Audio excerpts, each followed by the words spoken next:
ശംഖചക്ര കൗമോദഗീ സരസിജം കരുണാസമുദ്രം രാധാസഹായമതിസുന്ദരമന്ദഹാസം വാതാലയേശമനിശം ഹൃദി ഭാവയാമി.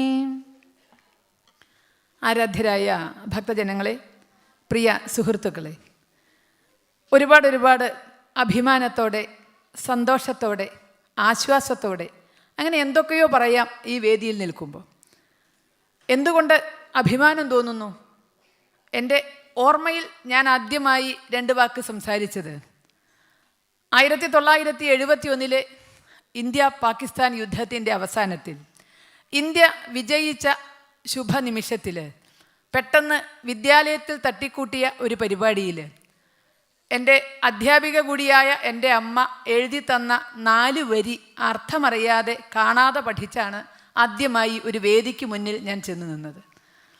അവിടെ നിന്ന് ഇങ്ങോട്ട് ഏതൊക്കെയോ വേദികളിൽ എന്തൊക്കെയോ എൻ്റെ അറിവുകേടാകാം മറ്റുള്ളവരുമായി പങ്കുവച്ചിട്ടുണ്ട്, കേരളത്തിനകത്തും ഇന്ത്യക്കകത്തും ഇന്ത്യക്ക് വെളിയിലും. പക്ഷേ ഇതാദ്യമായി ഒരു വേദിയിൽ എനിക്ക് വന്നേ പറ്റൂ എന്ന് ഞാൻ തീരുമാനിച്ചിട്ടുണ്ടെങ്കിൽ അത് ഈ വേദിയാണ് എന്നുള്ളതാണ് ഇവിടെ വന്നു നിൽക്കുമ്പോൾ വളരെ അഭിമാനം തോന്നുന്നു എന്ന് പറയുന്നു. അതിനുള്ള കാരണം എന്നേക്കാൾ നന്നായി നിങ്ങൾക്കറിയാം എന്നതിലേക്ക് ഞാൻ കടക്കുന്നില്ല. ഒരുപാട് സന്തോഷം തോന്നുന്നു. എന്തുകൊണ്ട്?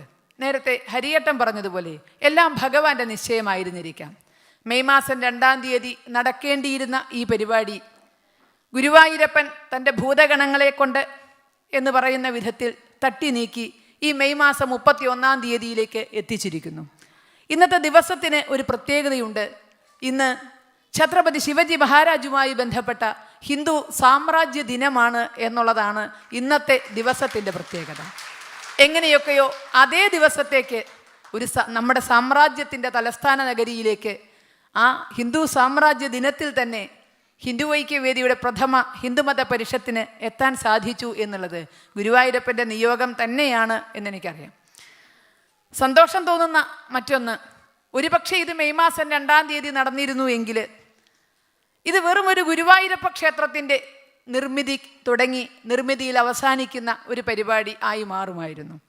കേരളത്തിൽ എൻ്റെ അറിവ് ശരിയാണെങ്കിൽ 36,000-ഓളം അമ്പലങ്ങളുണ്ട്, ചെറുതും വലുതുമായിട്ട്. കുടുംബക്ഷേത്രങ്ങളൊക്കെ അടക്കം 36,000-ഓളം അമ്പലങ്ങൾ ദേവസ്വം ബോർഡിൻ്റെ ഉടമസ്ഥതയിലുള്ളതും ഊരായ്മ ദേവസ്വത്തിൽപ്പെട്ടതും കുടുംബക്ഷേത്രങ്ങൾ ട്രസ്റ്റുകൾ ഭരിക്കുന്ന ഇങ്ങനെ നോക്കിയാൽ 36,000-ഓളം അമ്പലങ്ങളുണ്ട്. പക്ഷേ ഒരു 90% അവിടെ എല്ലാം നടക്കുന്നുണ്ട്. ആരാധന നടക്കുന്നുണ്ട്, ആഘോഷം നടക്കുന്നുണ്ട്, ആനയുണ്ട്, അമ്പാരിയുണ്ട്, വെടിക്കെട്ടുണ്ട്, സപ്താഹമുണ്ട്, നവാഹമുണ്ട്, എല്ലാം ഉണ്ട്. പക്ഷേ എല്ലാം എന്തിനാണ് എന്നുള്ള ഒരു ചോദ്യം ഇടയ്ക്കെങ്കിലും ചോദിക്കാൻ മറന്നു പോകുന്നു എന്നുള്ളത് പൊതുവായ ഹൈന്ദവ സമാജത്തിന് പലപ്പോഴും ഉള്ളിൽ തോന്നുന്ന ഒരു സംശയമാണ്. അതാണ് ഇവിടെ നേരത്തെ പറഞ്ഞത്, നമുക്ക് നമ്മുടെ ധർമ്മം അറിയാതെ പോകുന്നുവോ, നമ്മൾ നമ്മുടെ ധർമ്മത്തിൽ നിന്ന് അകലുന്നുവോ, ഒരുപക്ഷെ വിദേശികൾ വേണ്ടി വരുന്നുവോ. നേരത്തെ ജയറാമേട്ടനൊക്കെ വളരെ അർത്ഥഗർഭമായി നമ്മളോട് പറഞ്ഞു, വിദേശികൾ വേണ്ടി വരുമോ ഈ സനാതന ധർമ്മത്തിൻ്റെ മഹിമ നമ്മളിലേക്ക് എത്തിക്കാൻ. അപ്പോൾ നമ്മുടെ നാട്ടിൽ അതിന് സ്ഥാപനങ്ങളില്ലാതെയല്ല 36,000 ക്ഷേത്രങ്ങൾ കേരളത്തിനകത്തുണ്ട്. ആ കേരളത്തിലാണ് നമ്മുടെ ധർമ്മം ഇന്ന് എവിടെയാണ് എന്ന് നോക്കേണ്ട ഒരു സ്ഥിതി നിൽക്കുന്നത്. അപ്പോൾ ഒരുപക്ഷെ അങ്ങനെ ഒരു അമ്പലം മാത്രമായി പോകുമായിരുന്ന ഇതിനെ അങ്ങനെ ആകരുത് എന്നാരൊക്കെയോ നിശ്ചയിച്ചത് കൊണ്ടാണ്, അതല്ലെങ്കിൽ ക്ഷേത്ര നിർമ്മാണത്തിനുള്ള ഒരു സംഘടന മാത്രമായി തീരുമായിരുന്ന ഹിന്ദു ഐക്യവേദി ഇന്ന് ഈ മെയ് മാസം 31-ാം തീയതി ഞാനും നിങ്ങളും മനസ്സിലാക്കുന്നു, ഇവിടെയുള്ള ഒരുപക്ഷെ UK തന്നെയുള്ള മുഴുവൻ ഹൈന്ദവ സംഘടനകളുടെയും ഒരു കൂട്ടായ്മയായിട്ട് ഇതിവിടെ മാറിക്കഴിഞ്ഞു. അപ്പം അത് ഇങ്ങനെ വേണം, ഇങ്ങനെ കൂടി ആകണം എന്ന് ഭഗവാൻ നിശ്ചയിച്ചു. വെറും ഒരു ക്ഷേത്രം നമ്മുടെ നാട്ടിലൊക്കെ ഉള്ളതുപോലെ വെറും ഒരു ക്ഷേത്രം പോരാ, അത് ഹിന്ദു ധർമ്മത്തിൻ്റെതാകണം, ധർമ്മത്തിൻ്റെ പ്രചരണത്തിനാകണം, പോഷണത്തിനാകണം, പാലനത്തിനാകണം എന്ന് ഭഗവാന്റെ നിശ്ചയം കൊണ്ടാണ് ഇത് ഇങ്ങനെയൊക്കെ ആയത് എന്ന് നമുക്ക് ചിന്തിക്കാം. ഇവിടെ എന്നെ ഏൽപ്പിച്ചിരിക്കുന്ന വിഷയം അത് മറ്റാരും നിർദ്ദേശിച്ചത് കൊണ്ടല്ല, ഈ വേദിയുടെ മഹിമയും ഇതിൻ്റെ സംഘാടകരും പറഞ്ഞുകൊണ്ട് വേറെ ആരൊക്കെയോ എനിക്ക് വിഷയം നിശ്ചയിച്ച് തരുന്നുണ്ട് എന്നൊക്കെ ഞാൻ കേട്ടു. ഏതായാലും അത്തരം മറ്റാരും നിശ്ചയിച്ച് തന്ന ഒരു ചട്ടക്കൂടിനുള്ളിൽ ഒതുങ്ങുക എന്നുള്ളതല്ല പൊതുവെ ഒരു സംഘടനാ പ്രവർത്തകയും അനുവർത്തിക്കേണ്ടത് എന്നതുകൊണ്ട് തന്നെ അത്തരത്തിലല്ല ഈ വേദിയുടെ മഹിമ ഉൾക്കൊണ്ടുകൊണ്ട് ഇതിൻ്റെ സംഘാടകർ ആഗ്രഹിക്കുന്നത്. കാരണം ഇതൊരു ക്ഷേത്ര നിർമ്മാണത്തിനാണ് എന്നുള്ളത് കൊണ്ട് തന്നെ എന്തിനാണ് ക്ഷേത്രം എന്നുള്ളതാണ്, എന്താണ് ക്ഷേത്രത്തിൻ്റെ പ്രാധാന്യം, ഇതാണ് എന്നെ ഏൽപ്പിച്ചിരിക്കുന്ന വിഷയം. ഞാനൊരു ഹിന്ദുമത പണ്ഡിതയല്ല എന്നാദ്യമേ പറയട്ടെ. അതിൻ്റെ സാമൂഹ്യമായ തലത്തിൽ നിന്നുകൊണ്ട് മാത്രമേ എനിക്ക് സംസാരിക്കാൻ സാധിക്കുകയുള്ളൂ. എന്തിനാണ് ക്ഷേത്രം എന്ന് പറഞ്ഞാൽ, ഒന്ന്, എൻ്റെ അറിവ് വെച്ചുകൊണ്ട് എനിക്ക് ഉറപ്പാണ് ദൈവത്തിന് വേണ്ടിയല്ല എന്നുള്ളത്. കാരണം ഇന്ത്യയിൽ ഹിന്ദുക്കൾ വിശ്വസിക്കുന്ന 33 കോടി ദേവഗണങ്ങൾ നേരത്തെ പറഞ്ഞ പോലെ എല്ലാം ഒന്നാണ് എന്നുണ്ടെങ്കിലും 33 കോടിയായി വിശ്വസിക്കുന്നു. അതുകൊണ്ട് വലിയ അപകടമൊന്നും ഉണ്ടെന്ന് ഞാൻ ചിന്തിക്കില്ല. കാരണം ദൈവങ്ങളുടെ എണ്ണം കൂടിയോണ്ട് നികുതി കൊടുക്കുക അല്ലെങ്കിൽ പ്രത്യേകിച്ച് ലൈസൻസ് എടുക്കുകയൊന്നും ചെയ്യേണ്ടാത്തതുകൊണ്ട് എനിക്ക് എൻ്റെ അമ്മയെയും എൻ്റെ അച്ഛനെയും വരെ ദൈവമായി കാണാനുള്ള സ്വാതന്ത്ര്യം ഉണ്ട് എന്നതുകൊണ്ട് എത്രയും എണ്ണം കൂടുന്നതുകൊണ്ട് കുഴപ്പമില്ല. അപ്പോൾ അവരെല്ലാം അവിടെ മാത്രം പോരാ, ഞങ്ങൾക്ക് വിസ കിട്ടിയിട്ട് എവിടെയൊക്കെ ഹിന്ദുക്കൾ പോകുന്നുണ്ടോ അല്ലെങ്കിൽ എവിടെയൊക്കെ ഭാരതീയർ പോകുന്നുണ്ടോ അവിടെയും കൂടിയൊക്കെ ഞങ്ങൾക്കൊരാലയം കിട്ടിയാൽ കൊള്ളാം എന്ന് ഒരു ദൈവവും ആഗ്രഹിക്കുന്നുണ്ടാവില്ല. കാരണം അത് കേരളത്തിനകത്താണെങ്കിലും പുറത്താണെങ്കിലും ലോകത്തെവിടെയാണെങ്കിലും ദൈവങ്ങൾ അരക്ഷിതരല്ല, ദൈവങ്ങൾ അനാഥരല്ല. നമ്മൾ സംരക്ഷിച്ചാൽ മാത്രമേ സംരക്ഷിക്കപ്പെടൂ എന്നൊരു ഭാവത്തിലല്ല ഈശ്വരനുള്ളത്. നമ്മൾ ക്ഷേത്രങ്ങൾ നിർമ്മിക്കുന്നത് ഈശ്വരനെ എവിടെയെങ്കിലുമൊക്കെ ഒന്ന് ഇരുത്തിക്കളയാം എന്ന് വിചാരിച്ചാൽ, അങ്ങനെ ഇരുത്തിയായിരിക്കുന്ന ശക്തിയല്ലല്ലോ ഭഗവാൻ. അതുകൊണ്ട് എവിടെയെങ്കിലും ഒന്ന് ഇരുത്തിക്കളയാം എന്ന് വിചാരിച്ചിട്ടല്ല. പാലാഴിയിൽ പള്ളി കൊള്ളുന്ന സാക്ഷാൽ ശ്രീ മഹാവിഷ്ണുവിന് ഇരിക്കാനും കിടക്കാനും സ്ഥലമില്ലാത്തതുകൊണ്ടല്ല നമ്മൾ വിഷ്ണു ക്ഷേത്രം ഉദ്ദേശിക്കുന്നത്. കൈലാസാധിപൻ പരമശിവനും അതുപോലെ തന്നെ സ്ഥലമില്ലാത്തതുകൊണ്ടല്ല ശിവക്ഷേത്രം. എന്തെങ്കിലും കൊടുത്തറയെന്നും വിചാരിച്ചിട്ടില്ല. പാവം നമ്മൾ കിടക്കണം നേദ്യം കൊണ്ടെങ്കിലും പട്ടിണി മാറിക്കോട്ടെ, നമ്മൾ കാണിക്കണ വെളിച്ചം കൊണ്ട് എങ്കിലും എന്നല്ല. നമുക്കെല്ലാം തരുന്ന ഈശ്വരന് ഇതെല്ലാം തിരിച്ച് നമ്മൾ അല്ലെങ്കിൽ നമ്മളാണ് കൊടുക്കുന്നത് എന്ന ഭാവത്തിലല്ല. അപ്പോൾ ഒരു ക്ഷേത്രവും, ലോകത്തിലുള്ള ഒരു ക്ഷേത്രവും, കെട്ടുന്നതോ കെട്ടാൻ പോകുന്നതോ ആയ ഒരു ക്ഷേത്രവും ഭഗവാന് വേണ്ടിയല്ല, ഭക്തന് വേണ്ടിയാണ്. എപ്പോൾ ഭക്തന് വേണമെന്ന് തോന്നുന്നുവോ അപ്പോൾ മാത്രമേ ക്ഷേത്രത്തിൻ്റെ ചിന്ത വരികയും നടപ്പിലാക്കാൻ സാധിക്കുകയും ചെയ്യുള്ളൂ. എപ്പോൾ വേണ്ടാന്ന് തോന്നുന്നു ഭഗവാനും വേണ്ട. നമുക്കറിയാലോ നമ്മുടെ എത്ര ക്ഷേത്രങ്ങൾ തളർന്നുപോയി, തകർന്നുപോയി.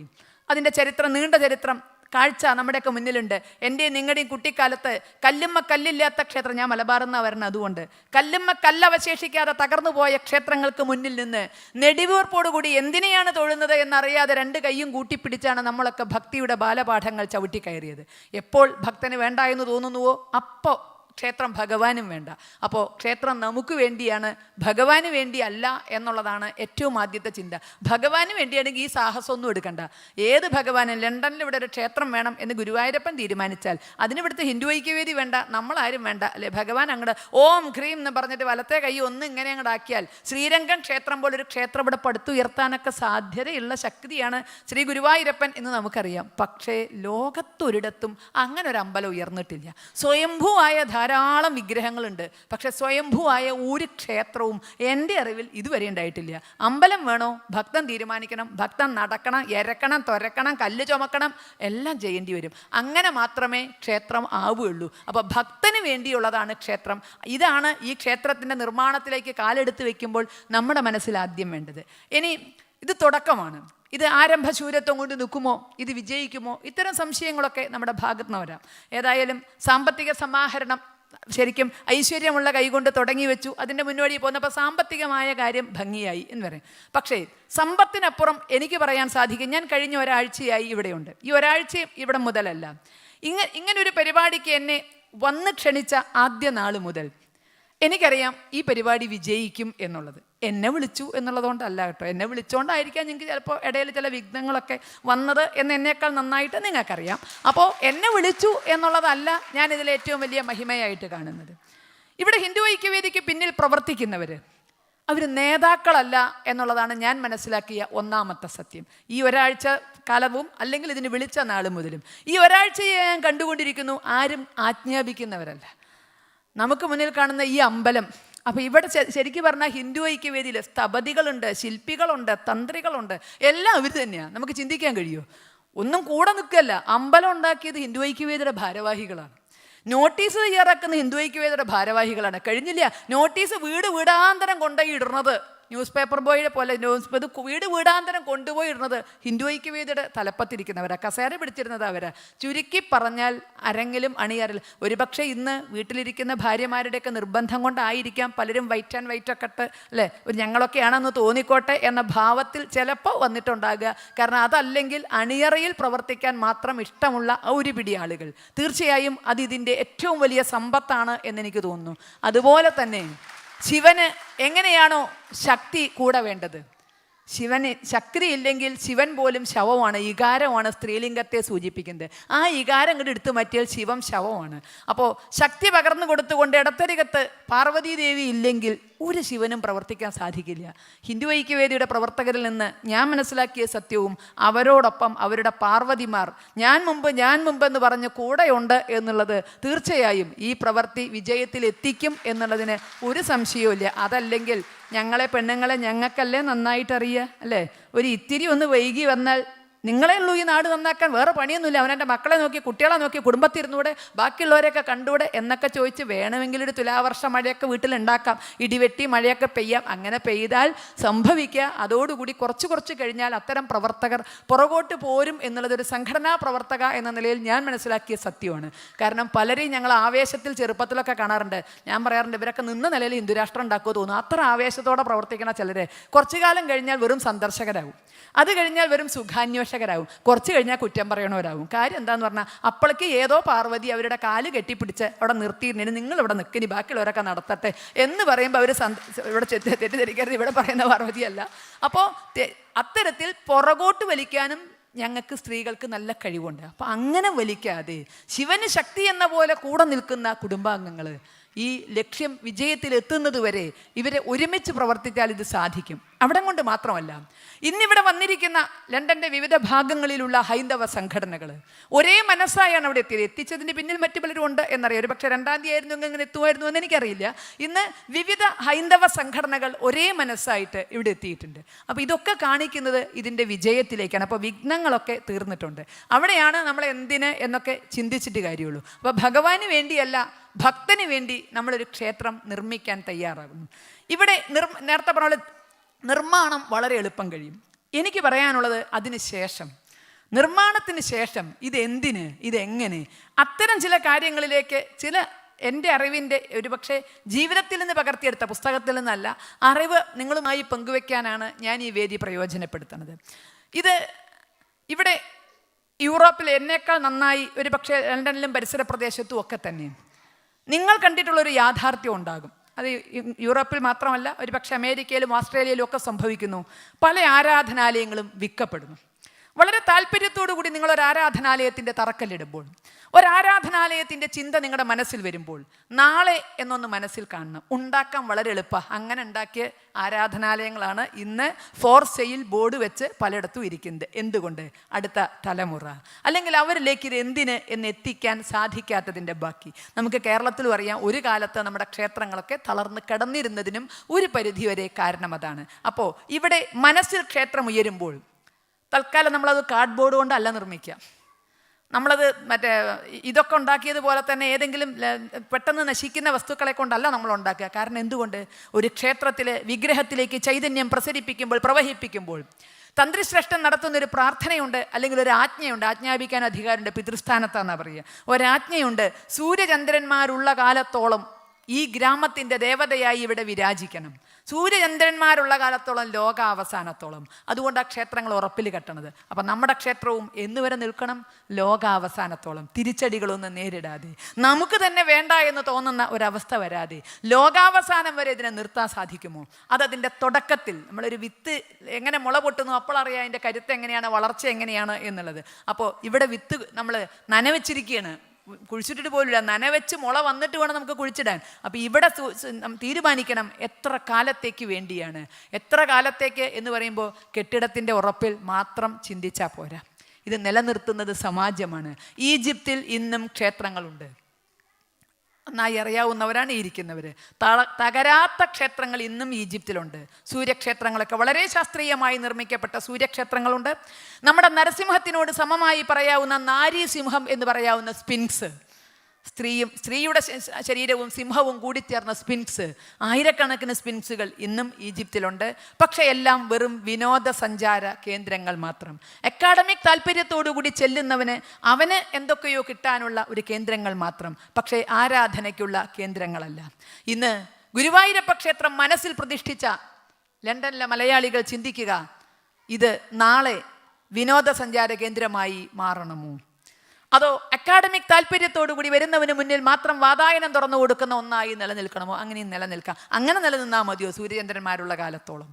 അതോ ഇതൊരു ഹിന്ദു ധർമ്മ കേന്ദ്രമായിട്ട്, ഹിന്ദു ധർമ്മം പ്രചരിപ്പിക്കുന്ന വളർത്തുന്ന ഒരു കേന്ദ്രമായി ഇത് നിലനിർത്തണമോ? ഇതാണ് നമ്മുടെ മനസ്സിലുണ്ടാകേണ്ട ആദ്യത്തെ ചോദ്യം. ഈ ചോദ്യത്തിന് ഉത്തരം കണ്ടാൽ നമ്മൾ ആസൂത്രണം, നമ്മുടെ മനസ്സിലുള്ളതിനനുസരിച്ച് അവിടുന്ന് അങ്ങോട്ടുള്ള ഓരോ പരിപാടിയും വരുള്ളൂ. ഒരു ഹിഡൻ അജണ്ട എന്നൊക്കെ രാഷ്ട്രീയക്കാരൻ്റെ ഒരു വാക്കുണ്ട്. ആ വാക്ക് അത്ര അബദ്ധമൊന്നുമല്ല. നമ്മൾ ഓരോന്ന് ചെയ്യുമ്പോഴും ഉള്ളിലൊരു ഹിഡൻ അജണ്ട ഉണ്ടെങ്കിലേ അതിനനുസരിച്ച് നമുക്ക് പെരുമാറാൻ സാധിക്കുകയുള്ളൂ. അപ്പം നമ്മുടെ ഹിഡൻ അജണ്ടകൾ ഇത് ലോകമുള്ളിടത്തോളം കാലം നിലനിൽക്കണം. ആരാധനാലയമായി തന്നെ, ഹൈന്ദവ ആരാധനാലയമായി തന്നെ ഇത് നിലനിൽക്കണം എന്ന ചിന്ത. അപ്പോൾ തീർച്ചയായും ചോദ്യം ഉണ്ടാകും, ഇംഗ്ലണ്ട് പോലൊരു സ്ഥലത്ത്, കാര്യം ഇത് മിഡീവൽ യൂറോപ്പ് അല്ലെന്ന് നമുക്കറിയാം.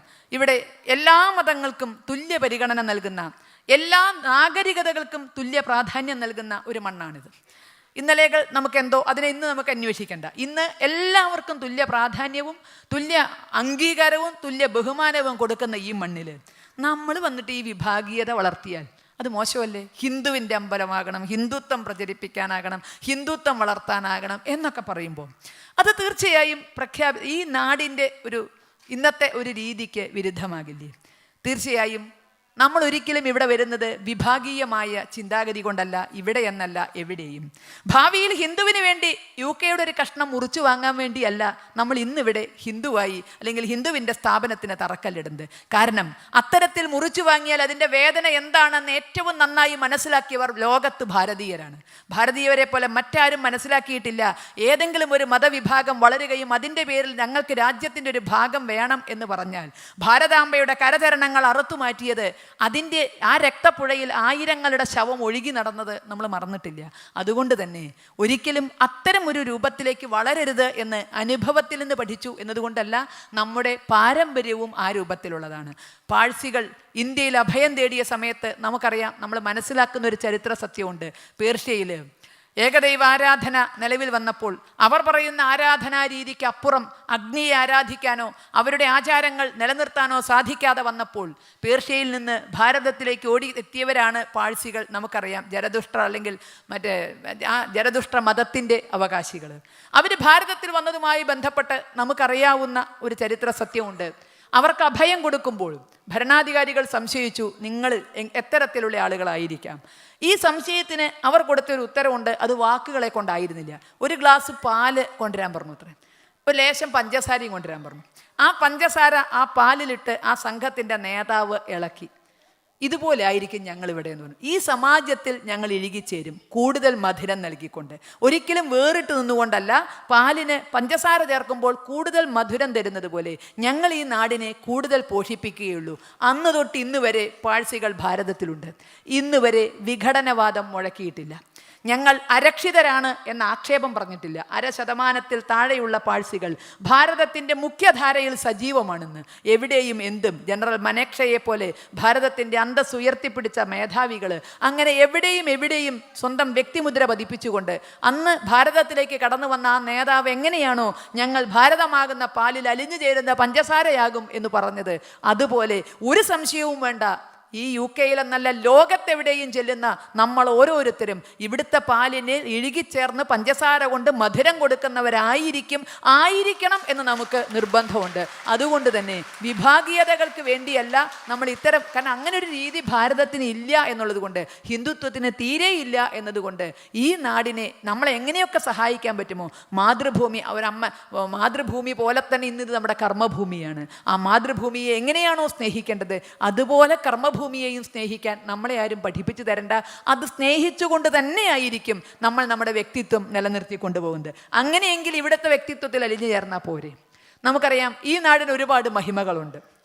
യൂറോപ്പിൽ നിന്ന് പഠിക്കേണ്ട പലതുമുണ്ട്. ഒരുപക്ഷെ അവരുടെ ജനാധിപത്യ ബോധം, പല മര്യാദകൾ, ഇങ്ങനെ പലതും ഇന്ന് ഞാൻ വീണ്ടും പറയുന്നു, മിഡീവൽ യൂറോപ്പിനെയല്ല, മറ്റേ റിഫോർമേഷൻ പീരീഡിലുള്ള യൂറോപ്പിനെ അല്ല പറയുന്നത്, ഇന്നത്തെ യൂറോപ്പിൽ നിന്ന് നമുക്ക് പഠിക്കേണ്ട പല പാഠങ്ങളും ഉണ്ട് എന്നത് സത്യമാണ്.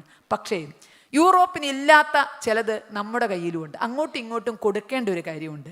കാരണം ഭാരതമായി സഹസ്രാബ്ദങ്ങൾ നിലനിന്നത്, ഇപ്പോഴും നിലനിന്ന് പോരുന്നത് ഭാരതത്തിലെ പട്ടാളത്തിൻ്റെ മഹിമ കൊണ്ടല്ല, ഭരണാധികാരികളുടെ ബുദ്ധിവൈഭവം കൊണ്ടല്ല, മറിച്ച് അവിടെയുള്ള കുടുംബങ്ങളുടെ, ആ കുടുംബ ബന്ധങ്ങളുടെ ദൃഢത കൊണ്ടാണ്. കുടുംബം എന്ന ആ ഏറ്റവും വലിയ മൂല്യങ്ങൾ ഒരു തലമുറയിൽ നിന്ന് അടുത്ത തലമുറയിലേക്ക് മൂല്യങ്ങൾ കൈമാറുന്ന ആ കുടുംബം എന്ന അടിസ്ഥാന യൂണിറ്റ്, അതിൻ്റെ ശക്തിയിലാണ് 10,000-കണക്കിന് വർഷം ഭാരതം നിലനിന്നത്. നമുക്ക് ലോകത്തിന് കൊടുക്കാനുള്ള ഏറ്റവും വലിയ സംഭാവനയും തീർച്ചയായും അതാണ്. ഒരുപക്ഷെ നമുക്കറിയാം, ശാസ്ത്രത്തിൻ്റെ ഏടുകളിലേക്ക് നോക്കിയാൽ ന്യൂട്ടൻ്റെ തലയിൽ ആപ്പിൾ വീഴുന്നതിന് മുമ്പ് തന്നെ ഗുരുത്വാകർഷണം കണ്ടുപിടിച്ച ഭാരതീയരുണ്ടായിരിക്കാം. പൈത്തഗോറസിന് മുമ്പ് തന്നെ നമ്മുടെ ആശാരികൾ കൃത്യമായി കഴുക്കോല് അതേ തത്വമൊക്കെ വെച്ചുകൊണ്ട് തന്നെ പാദം സ്ക്വയർ പ്ലസ് ലംബം സ്ക്വയർ എന്നൊക്കെ പറഞ്ഞാൽ അങ്ങനെ തന്നെയുള്ള കെട്ടിടങ്ങളുടെ കഴുക്കോലുകൾ ഉണ്ടാക്കുന്നത്. അങ്ങനെ ഉണ്ടാക്കിയിരുന്ന ആശാരിമാർ ഒരു പക്ഷേ പൈത്തഗോറസിന് മുമ്പ് നമ്മുടെ നാട്ടിലുണ്ടായിരിക്കാം. ഇതൊക്കെ സത്യമാണ്. പക്ഷേ അതുപോലെ തന്നെ പലരും പറയുന്ന പോലെ വിമാനശാസ്ത്രം, നമ്മൾ ഇതെല്ലാം ഉണ്ട്. പക്ഷേ ഇന്ന് ലോകത്തിനൊരു പക്ഷേ നമ്മുടെ ശാസ്ത്രം ആവശ്യമാണ് എന്ന് വരില്ല. അതിനപ്പുറം ശാസ്ത്രം നമ്മളായിരുന്നു തുടക്കം കുറിച്ച് മുന്നോട്ട് പോയി, അതിനെ അതിജീവിച്ചുകൊണ്ട് മുന്നോട്ട് പോയി. നമ്മുടെ ബുദ്ധി എല്ലാ രംഗങ്ങളിലും കാണുന്നു. പക്ഷേ ഇതില്ലെങ്കിലും ലോകം മുന്നോട്ട് പോകും. നമ്മുടെ വ്യാവസായികമായ മികവില്ലെങ്കിലും ലോകം മുന്നോട്ട് പോകും. ഇതിലൊക്കെ നമ്മളുണ്ടെങ്കിലും നമുക്ക് മാത്രം കൊടുക്കാൻ കഴിയുന്നത്, നമ്മളിൽ നിന്നും മാത്രം ലോകം ആഗ്രഹിക്കുന്നത് അത് കുടുംബ സംവിധാനങ്ങളാണ്, അതിൻ്റെ അകത്തുള്ള മൂല്യങ്ങളാണ്. അതാണ് നമ്മളെ ഇതുവരെ നിലനിർത്തി കൊണ്ടുപോകുന്നത്. അപ്പോൾ അത്തരത്തിൽ ആ കുടുംബ ബന്ധങ്ങളുടെ ഊഷ്മളതയും ആ ഒരു സാംസ്കാരികമായ അടിത്തറയും നിലനിർത്തിക്കൊണ്ടാണ് ഇവിടുത്തെ ഹിന്ദുക്കൾക്ക് ഞങ്ങൾ ഹിന്ദുക്കളാണ് എന്ന വ്യക്തിത്വം, എന്ന സ്വത്വം വളർത്തിയെടുക്കാനുള്ളത്, അത് മറ്റുള്ളവരിലേക്ക് സംക്രമിപ്പിക്കാനുള്ളത്. ഇത് ആർക്കും എതിരെയല്ല. എങ്ങനെയൊക്കെയോ വിധിവശയാൽ ഒരു ക്ഷേത്രം എന്നതിനപ്പുറത്തേക്ക് കൂടി ഇത് നീണ്ടു ഹിന്ദു ഐക്യം എന്നതിലേക്ക്. വളരെ വളരെ സന്തോഷമുണ്ട് കേരളത്തിലെ ഹിന്ദു ഐക്യവേദിയുടെ പ്രതിനിധിയായി ഇവിടെ വന്നു നിൽക്കുമ്പോൾ. ഞാൻ കേരളത്തിലൊരു ഹിന്ദു ഐക്യവേദിയുടെ വേദിയിൽ തന്നെയാണ് എന്ന് തോന്നുന്നു. മറ്റൊരു മാറ്റവുമില്ല. കേരളത്തിൽ ഹിന്ദു ഐക്യവേദി ക്ഷേത്രം ഉണ്ടാക്കാനുള്ളതല്ല. ക്ഷേത്രം ഉണ്ടാക്കുക എന്ന ലക്ഷ്യം കേരളത്തിലെ ഹിന്ദു ഐക്യവേദിക്കില്ല. കാരണം അതിനവിടെ കേരളത്തിലെ എല്ലാ ജനങ്ങളും അതിൻ്റെ പിന്നാലെയാണ്. അതുകൊണ്ട് ആ ലക്ഷ്യം ഹിന്ദു ഐക്യവേദിക്കില്ല. പക്ഷേ കേരളത്തിലെ ചെറുതും വലുതുമായ സാമുദായിക സംഘടനകളെ ഒരു തരത്തിൽ ഇണക്കി കോർക്കുക ഹിന്ദു ഐക്യവേദിയുടെ ലക്ഷ്യമാണ്. അതുപോലെ തന്നെ ആ ഐക്യത്തിലൂടെ അത് എല്ലാ തരത്തിലും ക്ഷേത്രങ്ങളെ ഒരുമിപ്പിക്കുക, ആധ്യാത്മിക ആചാര്യന്മാരെ ഒരുമിപ്പിക്കുക, ആ ഒരു ഐക്യത്തിലൂടെ ഹൈന്ദവ സംസ്കാരത്തെ പോഷിപ്പിക്കുക, അതിന് നേരെ വരുന്ന വെല്ലുവിളികൾ അത് എന്തു തന്നെയായാലും അതിനെ ചോദ്യം ചെയ്യുക എന്ന ലക്ഷ്യത്തോടെയാണ് ഹിന്ദു ഐക്യവേദി പ്രവർത്തിച്ചു കൊണ്ടിരിക്കുന്നത്. എനിക്കിത് ഹിന്ദു ഐക്യവേദിയുടെ വേദിയാണ് എന്ന്, കേരളത്തിലെ ഹിന്ദു ഐക്യവേദിയുടെ വേദി തന്നെയാണ് എന്ന് തോന്നാൻ ഇത് തന്നെയാണ് ഞങ്ങളുടെ വേദി. ഹൈന്ദവ സമൂഹത്തെ ഹിന്ദുക്കളാക്കി മാറ്റാൻ സഹായിച്ച, നിലനിർത്തിയ നമ്മുടെ ആചാര്യ ശ്രേഷ്ഠന്മാരുടെ ഈ നീണ്ട നിര, ഇതില്ലെങ്കിൽ ഹിന്ദു ഐക്യവേദിയില്ല. ഇത് തന്നെയാണ് കേരളത്തിലെ ഹിന്ദു ഐക്യവേദിയും. അപ്പോൾ ആ ഒരു തലത്തിലേക്ക് മാത്രമല്ല, നേരത്തെ പറഞ്ഞ പോലെ ഇവിടെ വിവിധ ഭാഗങ്ങളിൽ നിന്ന് വന്ന ഹൈന്ദവ സംഘടനകൾ, സംഘടനയായി തന്നെയാണ് വന്നത്, വ്യക്തിയായിട്ടല്ല വന്നിരിക്കുന്നത്, സംഘടനയായി പലരും ഇവിടെ വന്ന് പരിചയപ്പെട്ട് എനിക്ക് പേര് പറയാൻ അറിയില്ല. കാരണം ഞാൻ പേര് പറഞ്ഞാൽ ഇവിടുത്തെ ഉച്ചാരണം വികലമായി പോകും. അതുകൊണ്ട് ഒരു സ്ഥലത്തിൻ്റെ പേര് ഞാൻ പറയാത്ത, കാരണം ഞാൻ പറഞ്ഞാൽ വല്ല കണ്ണൂരും കോഴിക്കോടൊക്കെ പറഞ്ഞ പോലെ ആയി പോകും. അതുകൊണ്ട് ഇവിടുത്തെ ഉച്ചാരണം പറയുന്നില്ല. ഏതൊക്കെയോ ഭാഗങ്ങളിൽ നിന്ന് വന്നവർ, ഞങ്ങൾ ഇന്ന ഭാഗത്തെ ഹിന്ദു സമാജത്തിൻ്റെ ആളുകൾ, അവർ ഒന്നിച്ചാണ് വന്ന് പരിചയപ്പെടുന്നത്, ഒന്നിച്ചാണ് വന്ന് ഫോട്ടോ എടുക്കുന്നത്. അപ്പോൾ വന്നവർ അവരൊന്നും ഒറ്റയ്ക്കല്ല. ഞാൻ ഇന്നയാളെന്നല്ല പറയുന്നത്, ഞാൻ ഇന്ന സംഘടന. അപ്പം സംഘടനയായി ഇവിടെ ഒരുപാട് പേർ ഒരുപാട് ഭാഗങ്ങളിൽ നിന്ന് വന്നിട്ടുണ്ട്. അനിവാര്യമായ ഒരു ഐക്യത്തിലേക്കുള്ള നീക്കം. അതുകൊണ്ടാണ് പറഞ്ഞത് ഹിന്ദു ഐക്യവേദിയുടെ ഒരു വേദിയിൽ തന്നെയാണ് ഞാൻ നിൽക്കുന്നത് എന്നെനിക്ക് അഭിമാനത്തോടെ സന്തോഷത്തോടെ തോന്നുന്നു. ഇങ്ങനെ തന്നെയാണ് ക്ഷേത്ര നിർമ്മാണത്തിലേക്ക് പോകുന്നതെങ്കിൽ, പോകും എന്നെനിക്ക് ഉറപ്പ്.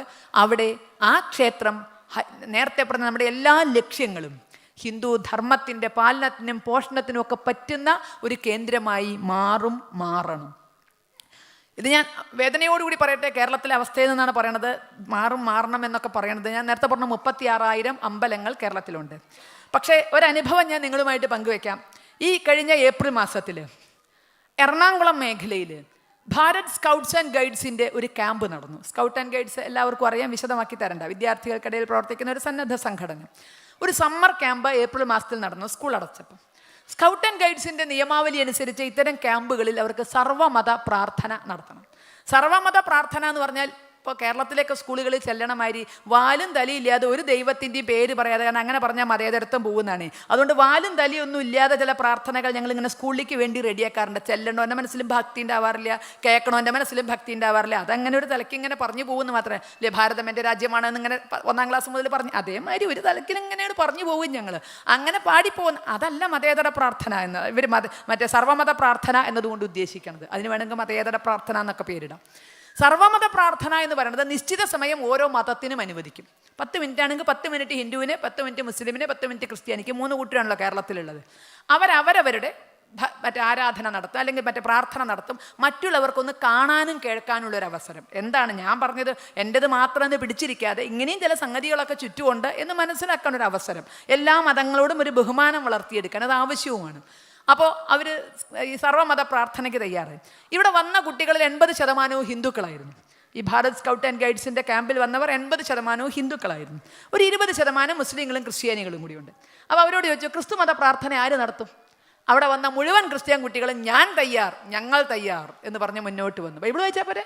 അതോ എന്താ ചെയ്യേണ്ടത്? അവർ റെഡി, എന്ത് ചെയ്യണമെങ്കിലും അവർ റെഡി. അടുത്ത് ചോദിച്ചു, ഇസ്ലാമിക പ്രാർത്ഥന ആര് നടത്തും? ഞാൻ തയ്യാർ, ഞങ്ങൾ തയ്യാർ. എല്ലാവരും ഞങ്ങൾ ഒന്നിച്ചാകാം. ഇത്രയല്ലേ ആൾക്കാരുള്ളൂ, ഞങ്ങൾ ഒന്നിച്ചാകാം, ഒരു പ്രശ്നമില്ല. ഇനിയാണ് പ്രശ്നം കിടക്കുന്നത്. ഒരു 10 മിനിറ്റ് എങ്ങനെയൊക്കെയോ ഹിന്ദുവിന് അനുവദിച്ച് കിട്ടിയിട്ടുണ്ട്. ഇവർ വിചാരിച്ച് വളരെ എളുപ്പമാണ്, കാരണം അവിടെ വന്നാൽ 80% ഹിന്ദുക്കളാണ്. ഒരു 10 മിനിറ്റ് ഹിന്ദുവിൻ്റെ പ്രാർത്ഥന ആര് ചെല്ലും? പറഞ്ഞത് അത്ഭുതമല്ല, അതിശയോക്തിയല്ല, അർദ്ധസത്യം പോലും അല്ല. ഒരൊറ്റ കുട്ടി പോലും ദൈവം സഹായിച്ച് മുന്നോട്ട് വന്നില്ല. ഞാൻ ചെല്ലാന്ന് പറഞ്ഞ ഒരൊറ്റ കുട്ടി മുന്നോട്ട് വന്നില്ല. 36,000 അമ്പലങ്ങൾ, 6,000-7,000 സപ്താഹം, നവാഹം, യാഗം, യജ്ഞം, ലക്ഷദ്വീപം, നക്ഷത്രദ്വീപം, ആന, അമ്പാരി, വെടിക്കെട്ട്, പലതിൻ്റെയും സാമ്പത്തിക സ്രോതസ്സ് നിങ്ങളൊക്കെ ആയിരിക്കും. NRI മലയാളികളായിരിക്കാം. കാരണം നിങ്ങൾ പ്ലെയിൻ ഇറങ്ങുമ്പോഴേ ഞങ്ങൾ ഒരു കൂട്ടൊക്കെ കണക്കൂട്ടും.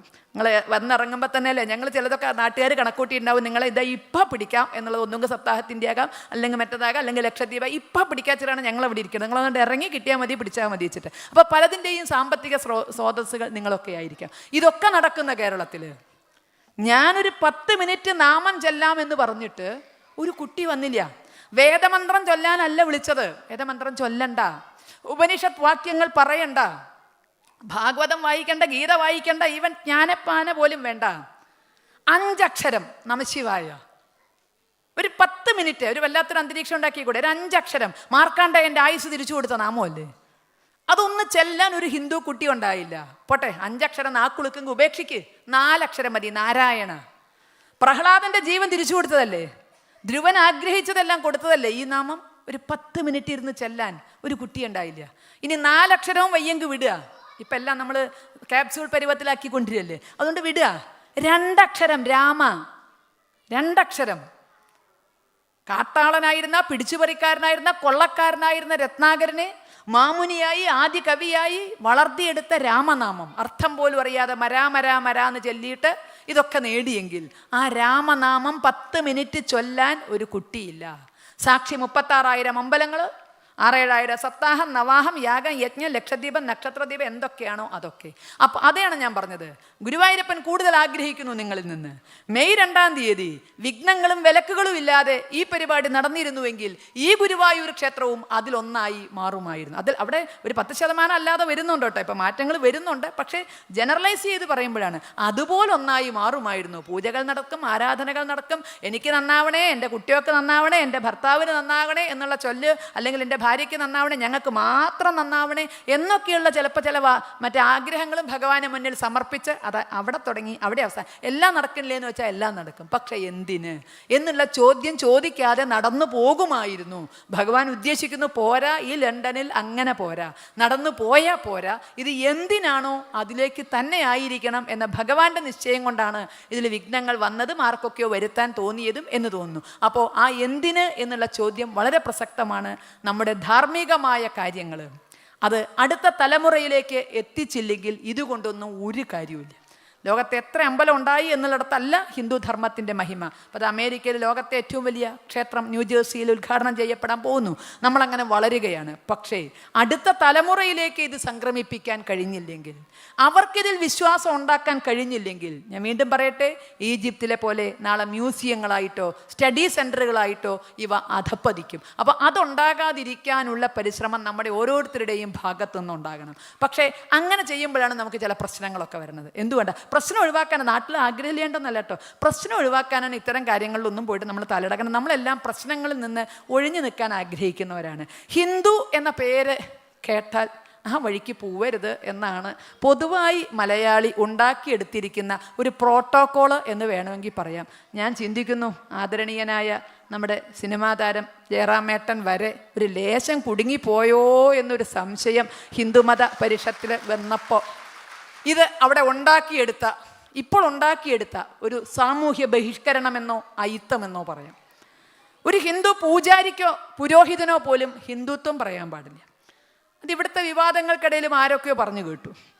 ശബരിമല തന്ത്രി വന്നോട്ടെ, ശങ്കരാചാര്യർ വന്നോട്ടെ, കുഴപ്പമില്ല, ശശികല ടീച്ചർ വരണ്ട, അല്ലെങ്കിൽ കുമ്മൻ രാജശേഖരൻ വരണ്ട, അല്ലെങ്കിൽ അത് ഹിന്ദു എന്ന് പറയുന്ന ആരും വരണ്ട. ഞങ്ങൾ എതിർക്കുന്നില്ലല്ലോ, തന്ത്രി വന്നോട്ടെ, മേൽശാന്തി വന്നോട്ടെ. എന്തുകൊണ്ട്? പാവം തന്ത്രിയാകട്ടെ, മേൽശാന്തിയാകട്ടെ, പുരോഹിതനാകട്ടെ, അവിടെ അടിച്ചേൽപ്പിക്കപ്പെട്ട ഒരു സംവിധാനമുണ്ട്, നിങ്ങൾ ഹിന്ദു എന്ന് മിണ്ടരുത്. പാവങ്ങൾ മിണ്ടില്ല, കാരണം മിണ്ടിപ്പോയാൽ ദേവസ്വം ബോർഡാണേ, പിന്നെ അങ്ങോട്ട് കിടക്കാൻ പറ്റുമോ? അതുകൊണ്ട് അവിടെ മിണ്ടില്ല. കലാകാരനാകട്ടെ, ഡോക്ടറാകട്ടെ, എൻജിനീയർ ആകട്ടെ, കളക്ടറാകട്ടെ, മറ്റുള്ളവർക്ക് അവരുടെ മതം പറയാം. പക്ഷേ ഹിന്ദു പറയാൻ പാടില്ല എന്നൊരു വ്യവസ്ഥിതി അവിടെ എങ്ങനെയൊക്കെയോ ഒരു കൂട്ടി എടുത്തിട്ടുണ്ട്. അത് ശരിയോ തെറ്റോ എനിക്കറിയില്ല, ഹിന്ദുവിൻ്റെ വിശാല വീക്ഷണമാണോ അതിന് കാരണം. പക്ഷേ നമ്മൾ നിർബന്ധിതരാകുന്നു എന്നുള്ളതാണ്. ഒരു ജസ്റ്റിസ് വരെ തൻ്റെ മതവിശ്വാസമാണ് വലുത് എന്ന് കേരളത്തിൽ പ്രഖ്യാപിക്കേണ്ടായി. കാരണം ഇന്ന ദിവസം ഒരു പരിപാടി വെച്ചാൽ ഞാൻ വരില്ല എന്ന് ഒരു ജസ്റ്റിസിന് വരെ പറയാൻ സ്വാതന്ത്ര്യമുണ്ട്. പക്ഷെ ഒരു പുരോഹിതന് ഹിന്ദുവിൻ്റെ ഭാഗത്തുനിന്ന് സംസാരിച്ചുകൂടാ.